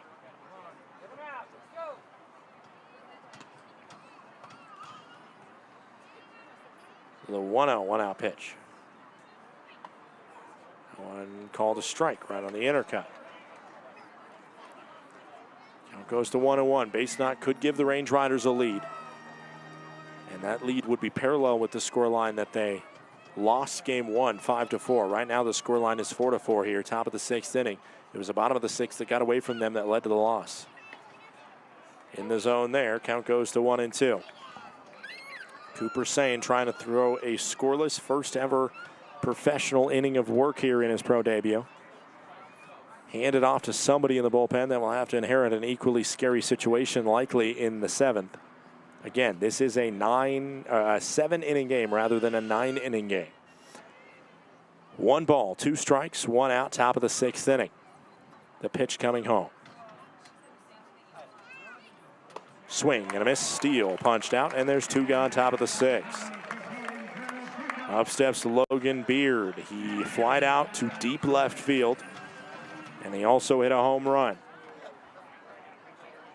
And it looks like, to set up the righty-lefty matchup, Beard will sit, and Kyle Ashworth will be the pinch hitter. You bring in Ashworth here because he's a contact guy. Beard might give you a little bit more chance of power. I think if there's nobody on, it's going to be Beard with 2 outs for sure, almost. But because Ashworth has way more singles and a higher batting average, this strategically definitely seems like the right move with 2 outs and Caps on second. Running on contact likely is Caps, unless the ball comes over near him.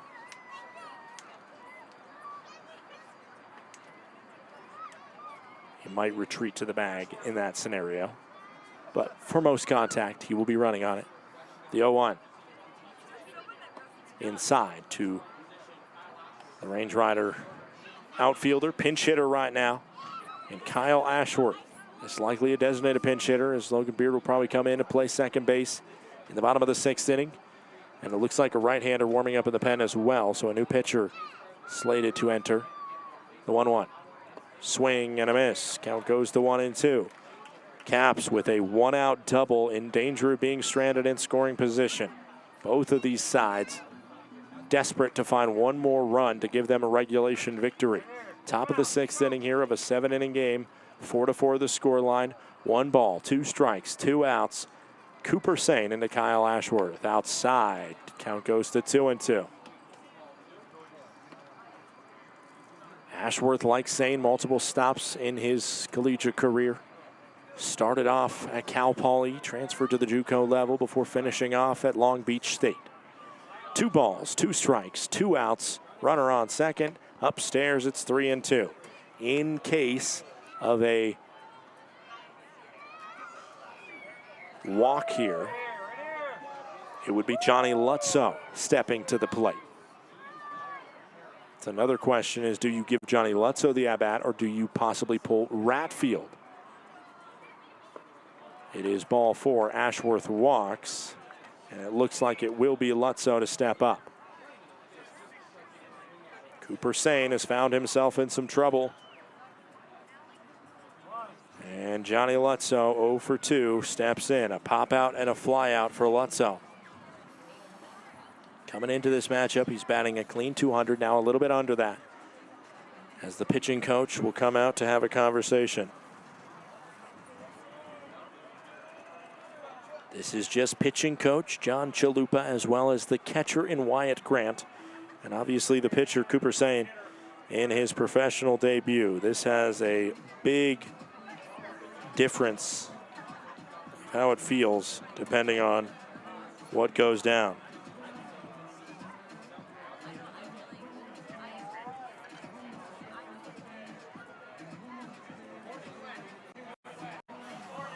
Final day of the month of July here. Range Riders trying to end this on a high note. 2 outs, top of the 6th inning. 4-4 the scoreline. Caps on second, Ashworth on first.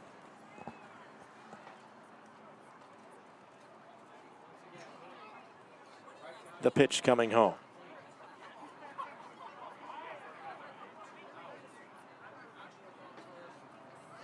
It is a pinch hitter, actually. Carson Hornung has come in after the conversation.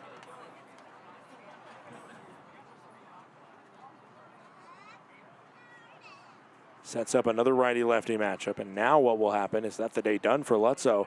If that was a designated pinch hitter to Ashworth, as that's a ball, count goes to 1-1. So Carson Hornung stepping in.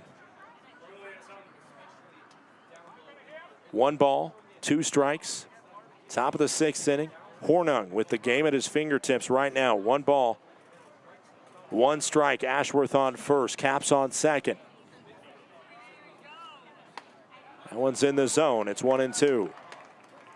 Dead center from Sane at 77 miles per hour. Yet to take the bat off his shoulder is Carson Hornung. 1 ball, 2 strikes, 2 outs, top of the 6th. Sane fires home. It is called a ball.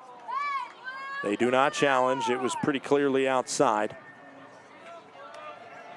2-2. 2-out pitch now coming in.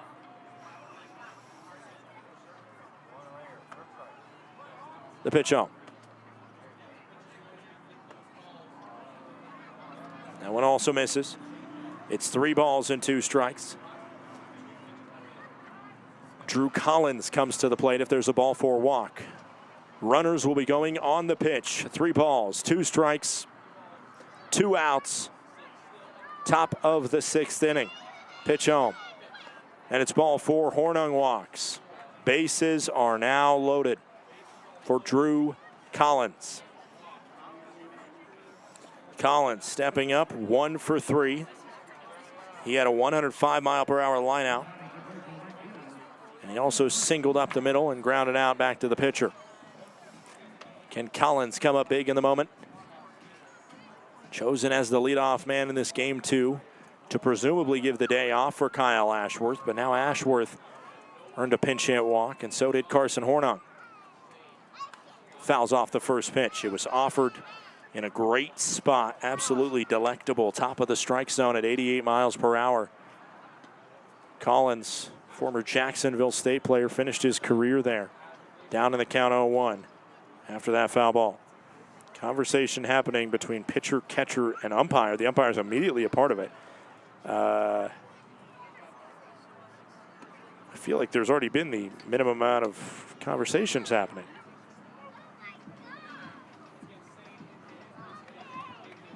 Trying to give a rest maybe to Sain on the bump, who is in a exhausted, and they do not count that as a mound visit. I don't know why.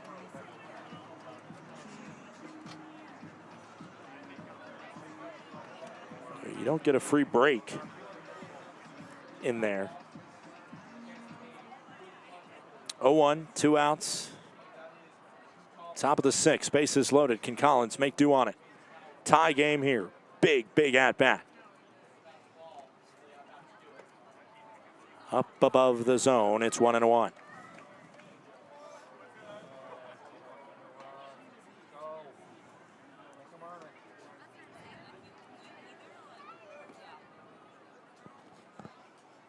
The 1-ball, 1-strike pitch. Up and away, it's 2-1. Range Riders have shown this season they're more than happy to take a bases loaded walk. He's got to challenge the bat of Drew Collins.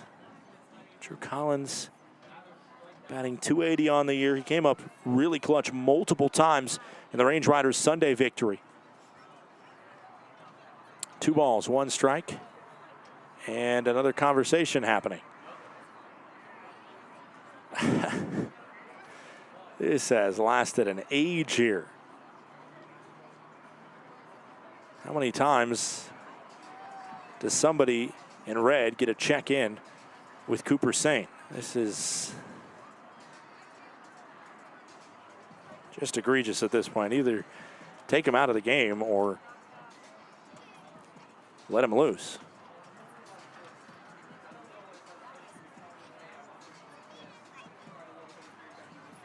Two balls, 1 strike, 2 outs. Bases loaded for Drew Collins, who has spent more time waiting next to the batter's box than standing in there.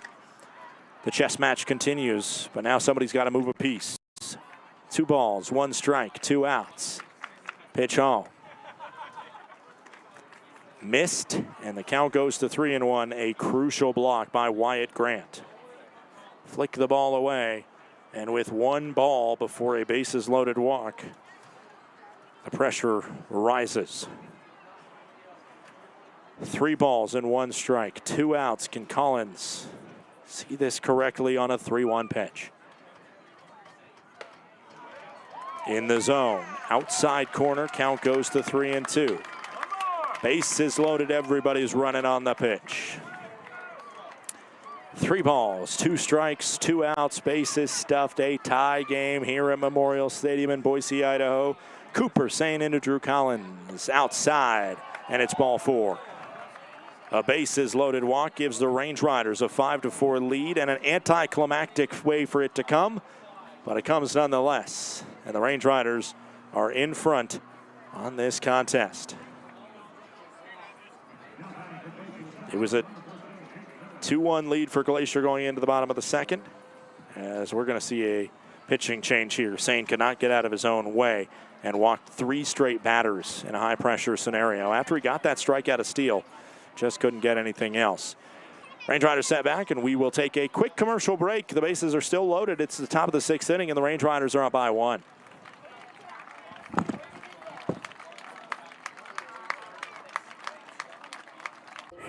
Glacier Bank Park is just so beautiful. The absolutely stunning views, the facility that we have. We're just very fortunate. This is a place where people can gather throughout the community. The location of the park itself is centrally located within the valley, and as such, it keeps everybody coming from all the different municipalities throughout the valley, and really it's just a hub for the community to meet. My favorite thing about coming to the ball field is seeing old friends, seeing the beautiful complex, and the staff, how friendly they are. They greet us with friendliness, and the seats are awesome. We also get to connect with folks as far away as Boston that are here on vacation that actually want to come to a ballpark because I talk them into it because that's how special it is. So we come to socialize. We love our group and we just have a really good time. Of course, we like watching the game too. And we like to win.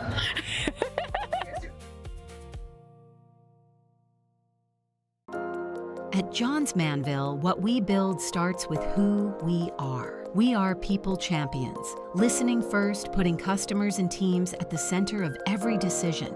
We're driven by passion, always going the extra mile, always pushing ideas further. We perform, setting higher standards, delivering stronger results, and creating lasting value. And we protect our people, our customers, and the world around us, today and for generations to come.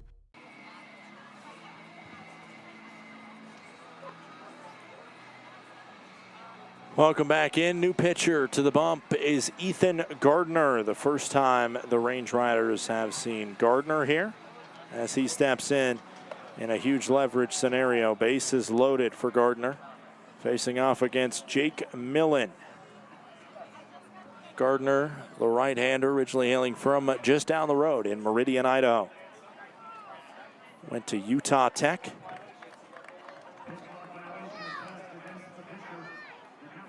And he took too long to warm up. It's a pitch clock violation, and so welcome into the game, Ethan Gardner.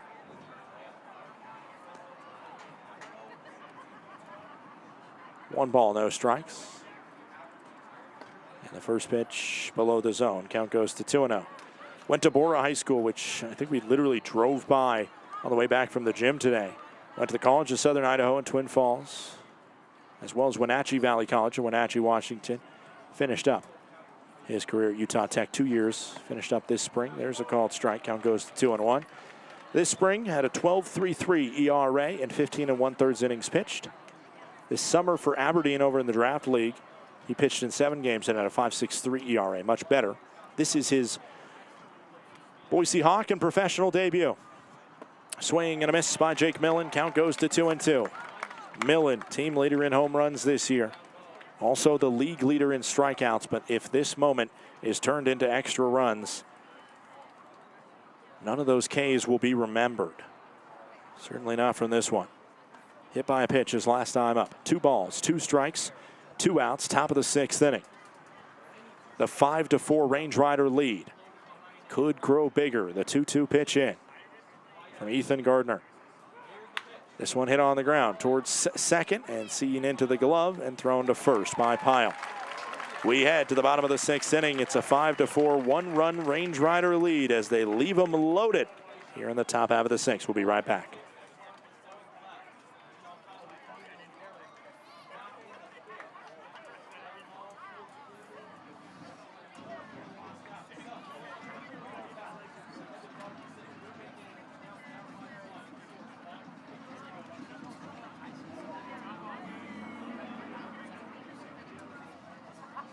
Glacier Bank Park is just so beautiful. The absolutely stunning views, the facility that we have. We're just very fortunate. This is a place where people can gather throughout the community. The location of the park itself is centrally located within the valley, and as such, it keeps everybody coming from all the different municipalities throughout the valley, and really it's just a hub for the community to meet. My favorite thing about coming to the ball field is seeing old friends, seeing the beautiful complex, and the staff, how friendly they are. They greet us with friendliness, and the seats are awesome. we also get to connect with folks as far away as Boston that are here on vacation that actually want to come to a ballpark because I talk them into it because that's how special it is. So we come to socialize.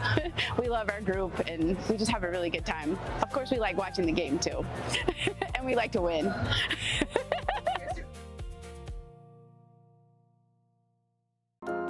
At Johns Manville, what we build starts with who we are. We are people champions, listening first, putting customers and teams at the center of every decision. We're driven by passion, always going the extra mile, always pushing ideas further.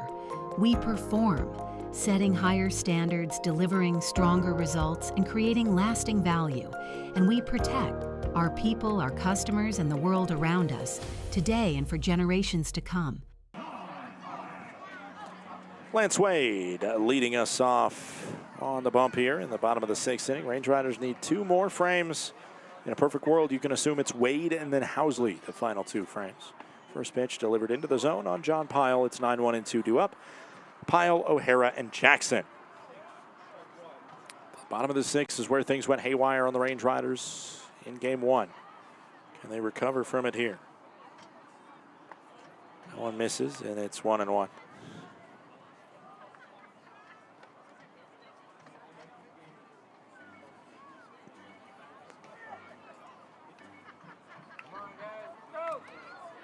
The 1-1 pitch into Pyle.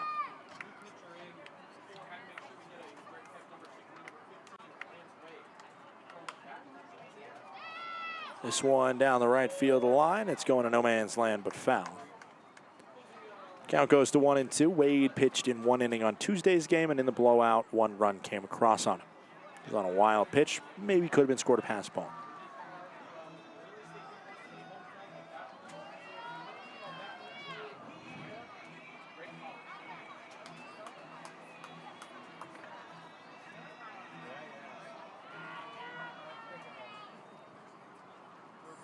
The 1-2, no out pitch, bottom of the 6th inning.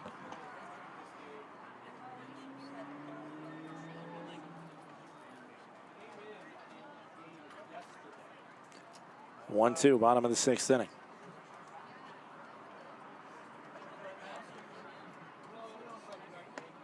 Low and away. Strikes. Wade sitting with an ERA right around 5.2. 16th appearance for the Glacier Range Riders this season. 2 balls, 2 strikes. Nobody out here, bottom of the 6th inning. And it's downstairs. Both sides have both challenges. That one did clearly miss low. By the way, who's in at different positions now? As Logan Beard is back at second, as this is a swing into the ground, and it looks like Donovan Ratfield is the new catcher. Yes, that is the case. So it was a designated pinch hitter when Ashworth came in. Logan Beard back, and it had to be a true pinch hitter when Lutzow came out for Horna. Ratfield in, but he's a good bat to have in the lineup too. As this is fought off, foul again. 3 balls, 2 strikes, nobody out. Bottom of the 6th inning.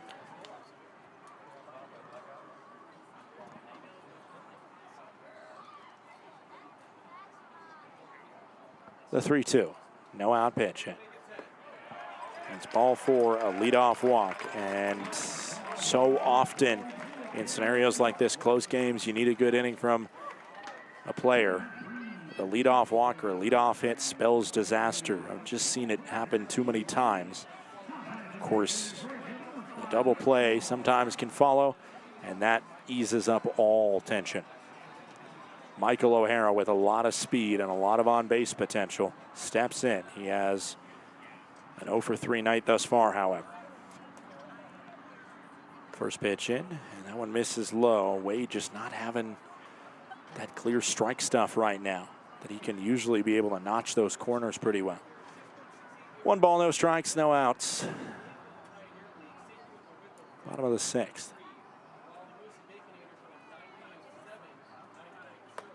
Over the heart of the plate.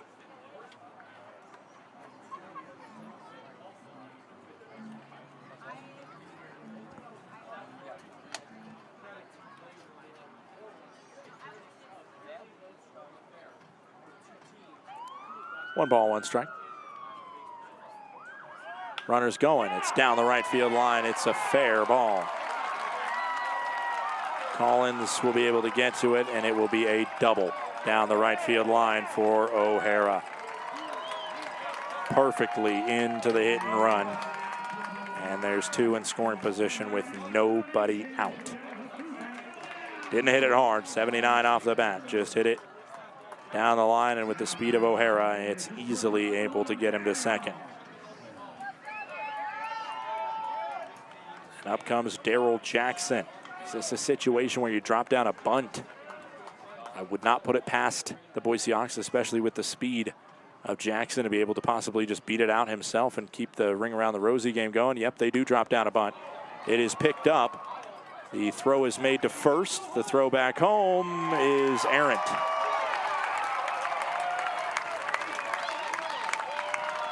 A wild throw home scores the run, and we're tied at 5-5.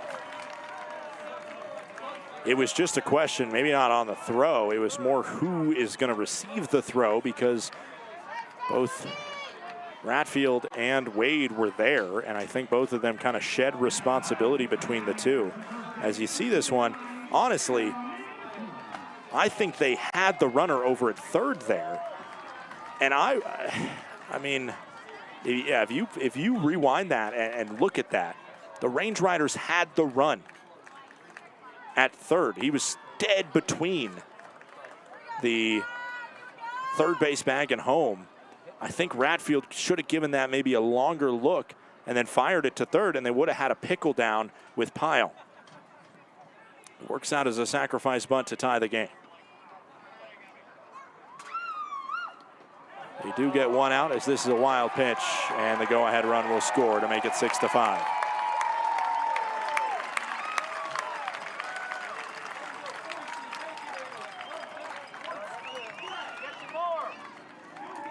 A wild pitch, and it is Range Riders now trailing 6-5. This one skips way in the dirt and just nuclear off of the backstop. No chance to get the out at home, as that misses outside. O'Hara scores, and it is 6-5 Range Riders. A little bit of hope, but they left it stranded in the top of the 6th inning, and a day that has gone horribly, especially in the bottom of the 6th inning, continues to get worse. A ball inside. Count goes to 3-1.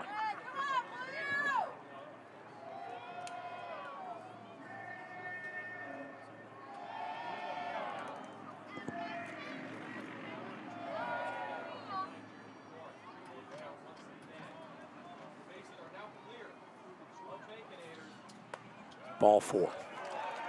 It was a leadoff walk issued to Pyle. Then the double by O'Hara, a sacrifice bunt to score the runner, a walk, and then a lead given away. 1 out, bottom of the 6th inning, and Will Oman will have a conversation with the relief pitcher Lance Wade. Wade has been money most of this year, as has Davis Pratt, but each of them struggled tremendously when they entered the game to start the 6th inning.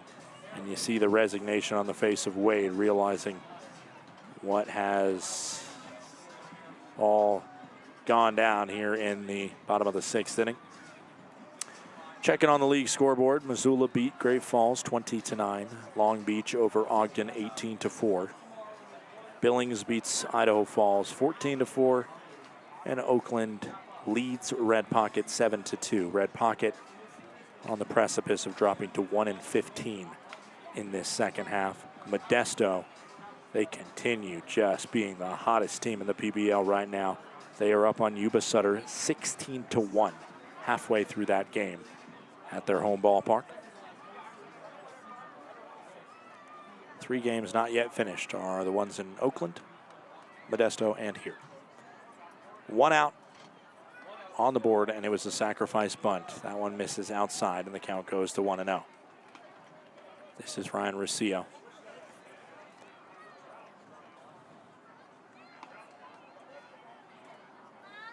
Rosillo is 1 for 2 tonight. Somebody's going to maybe have a save scenario. But honestly, the way the pitches are going right now, it might get worse.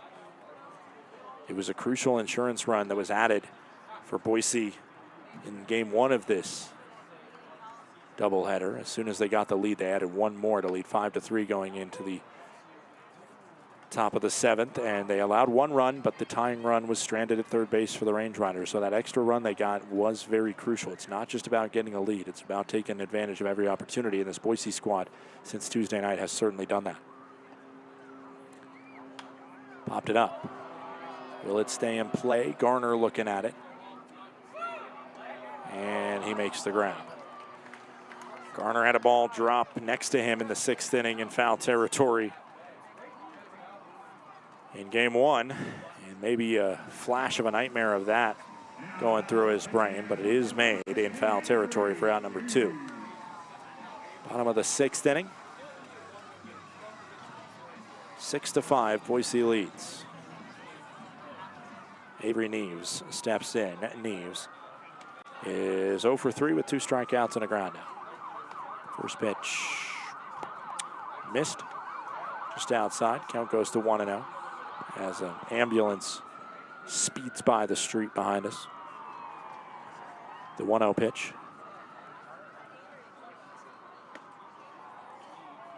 And it's 2-0.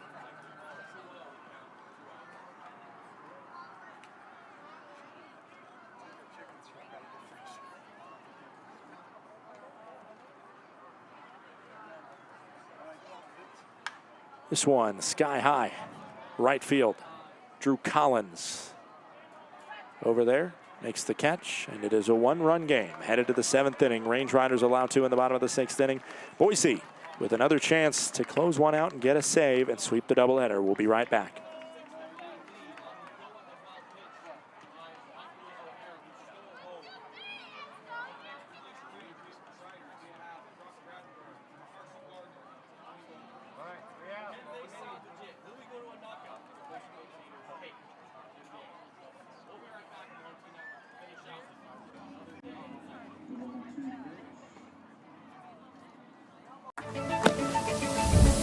When injuries occur, it can feel like your goals are out of reach.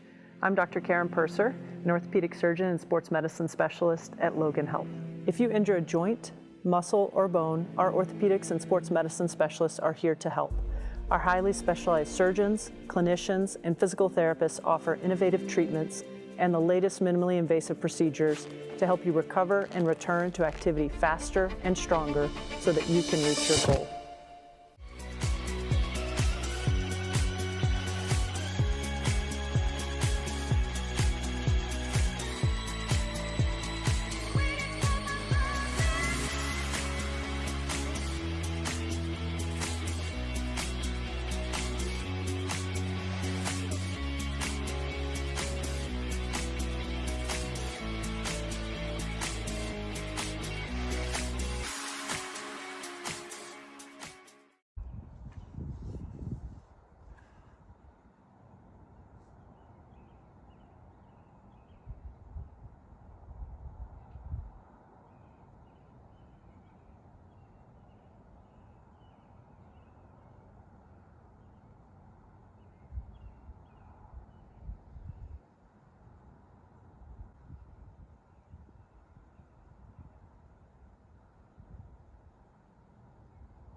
Welcome back. It's Brock Vredenberg to lead it off here. Top of the 7th inning. Range Riders with a 1-run deficit. Vredenberg takes the first pitch just upstairs. Count goes to 1-0. A challenge coming, and it will be upheld as a strike.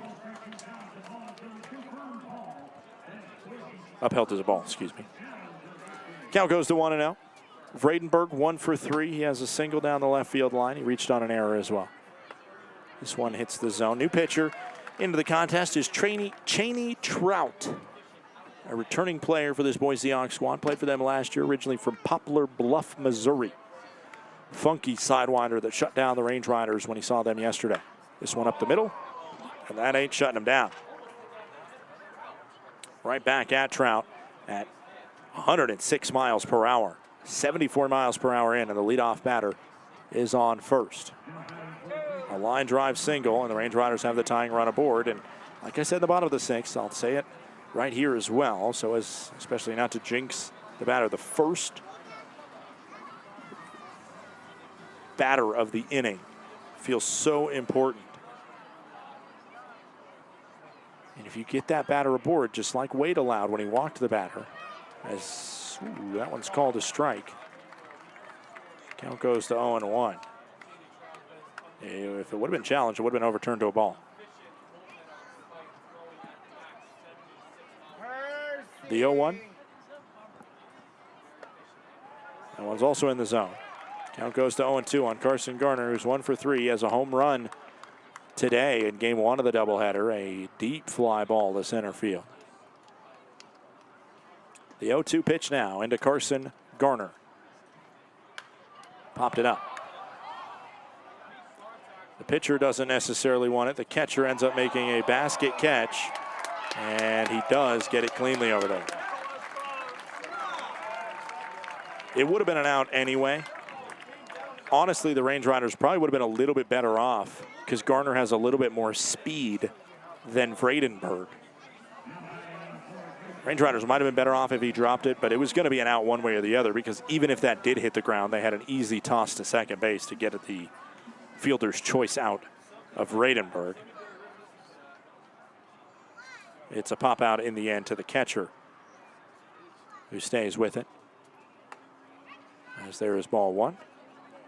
And the count goes to 1-0 on Tommy Rover. 1 out. Top of the 7th inning. Rover, the switch hitter, batting from the left side.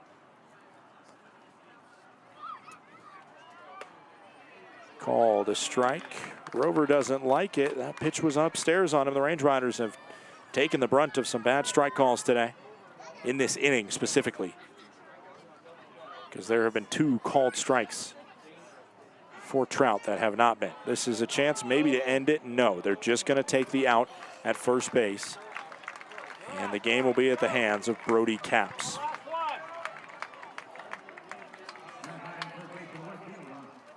In just his 3rd professional game, Capps will step up, representing the final out for the Boise Hawks that they need to do to get to sweep this doubleheader.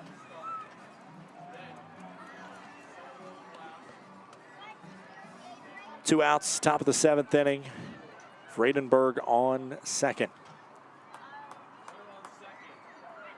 First pitch. Ooh, called a strike. Oh my goodness. Our home plate umpire has dinner plans or something after this. Every single pitch, it feels like, has been taken. That was another ball outside. And the Range Riders are not challenging any of them, as this one to shallow center field should finish it. Coming in, and the catch is made by Meyer for out number 3. The Hawks win by 1 run again, and they sweep the doubleheader by a combined 2 runs. We got fireworks coming up after this, so I'm just going to wrap this game up for you right here without a switch to commercial break. The winning pitcher today will be the pitcher who finished off that last inning in Gardner. The losing pitcher will be Wade, who allowed the 2 earned runs in the bottom of the 6th inning. That was on just 1 hit, and the save will be recorded by Trout. Final score, Boise 6, Range Riders 5. Range Riders will now fall on the season to 33-31, losing game number 64 of this campaign. One more check-in on the league scoreboard. Range Riders lose both their games. Missoula beats Great Falls. Long Beach beats Ogden. Billings beats Idaho Falls. Oakland over Red Pocket. And it's 17-1. Modesto, you can almost write that off as a roadster victory over the Freebirds. That'll do it from Memorial Stadium. It's post-game fireworks here, so I'm going to get out of the booth so I don't get talked over by the loud explosions. Huge shout out to everybody that makes this broadcast possible, including our friends back at HTN, including our technical director, Christian Banda. For all of us here at the Glacier Range Riders, please have a great rest of your night and stay safe out there. Range Riders fall by 1 run in each game of the doubleheader.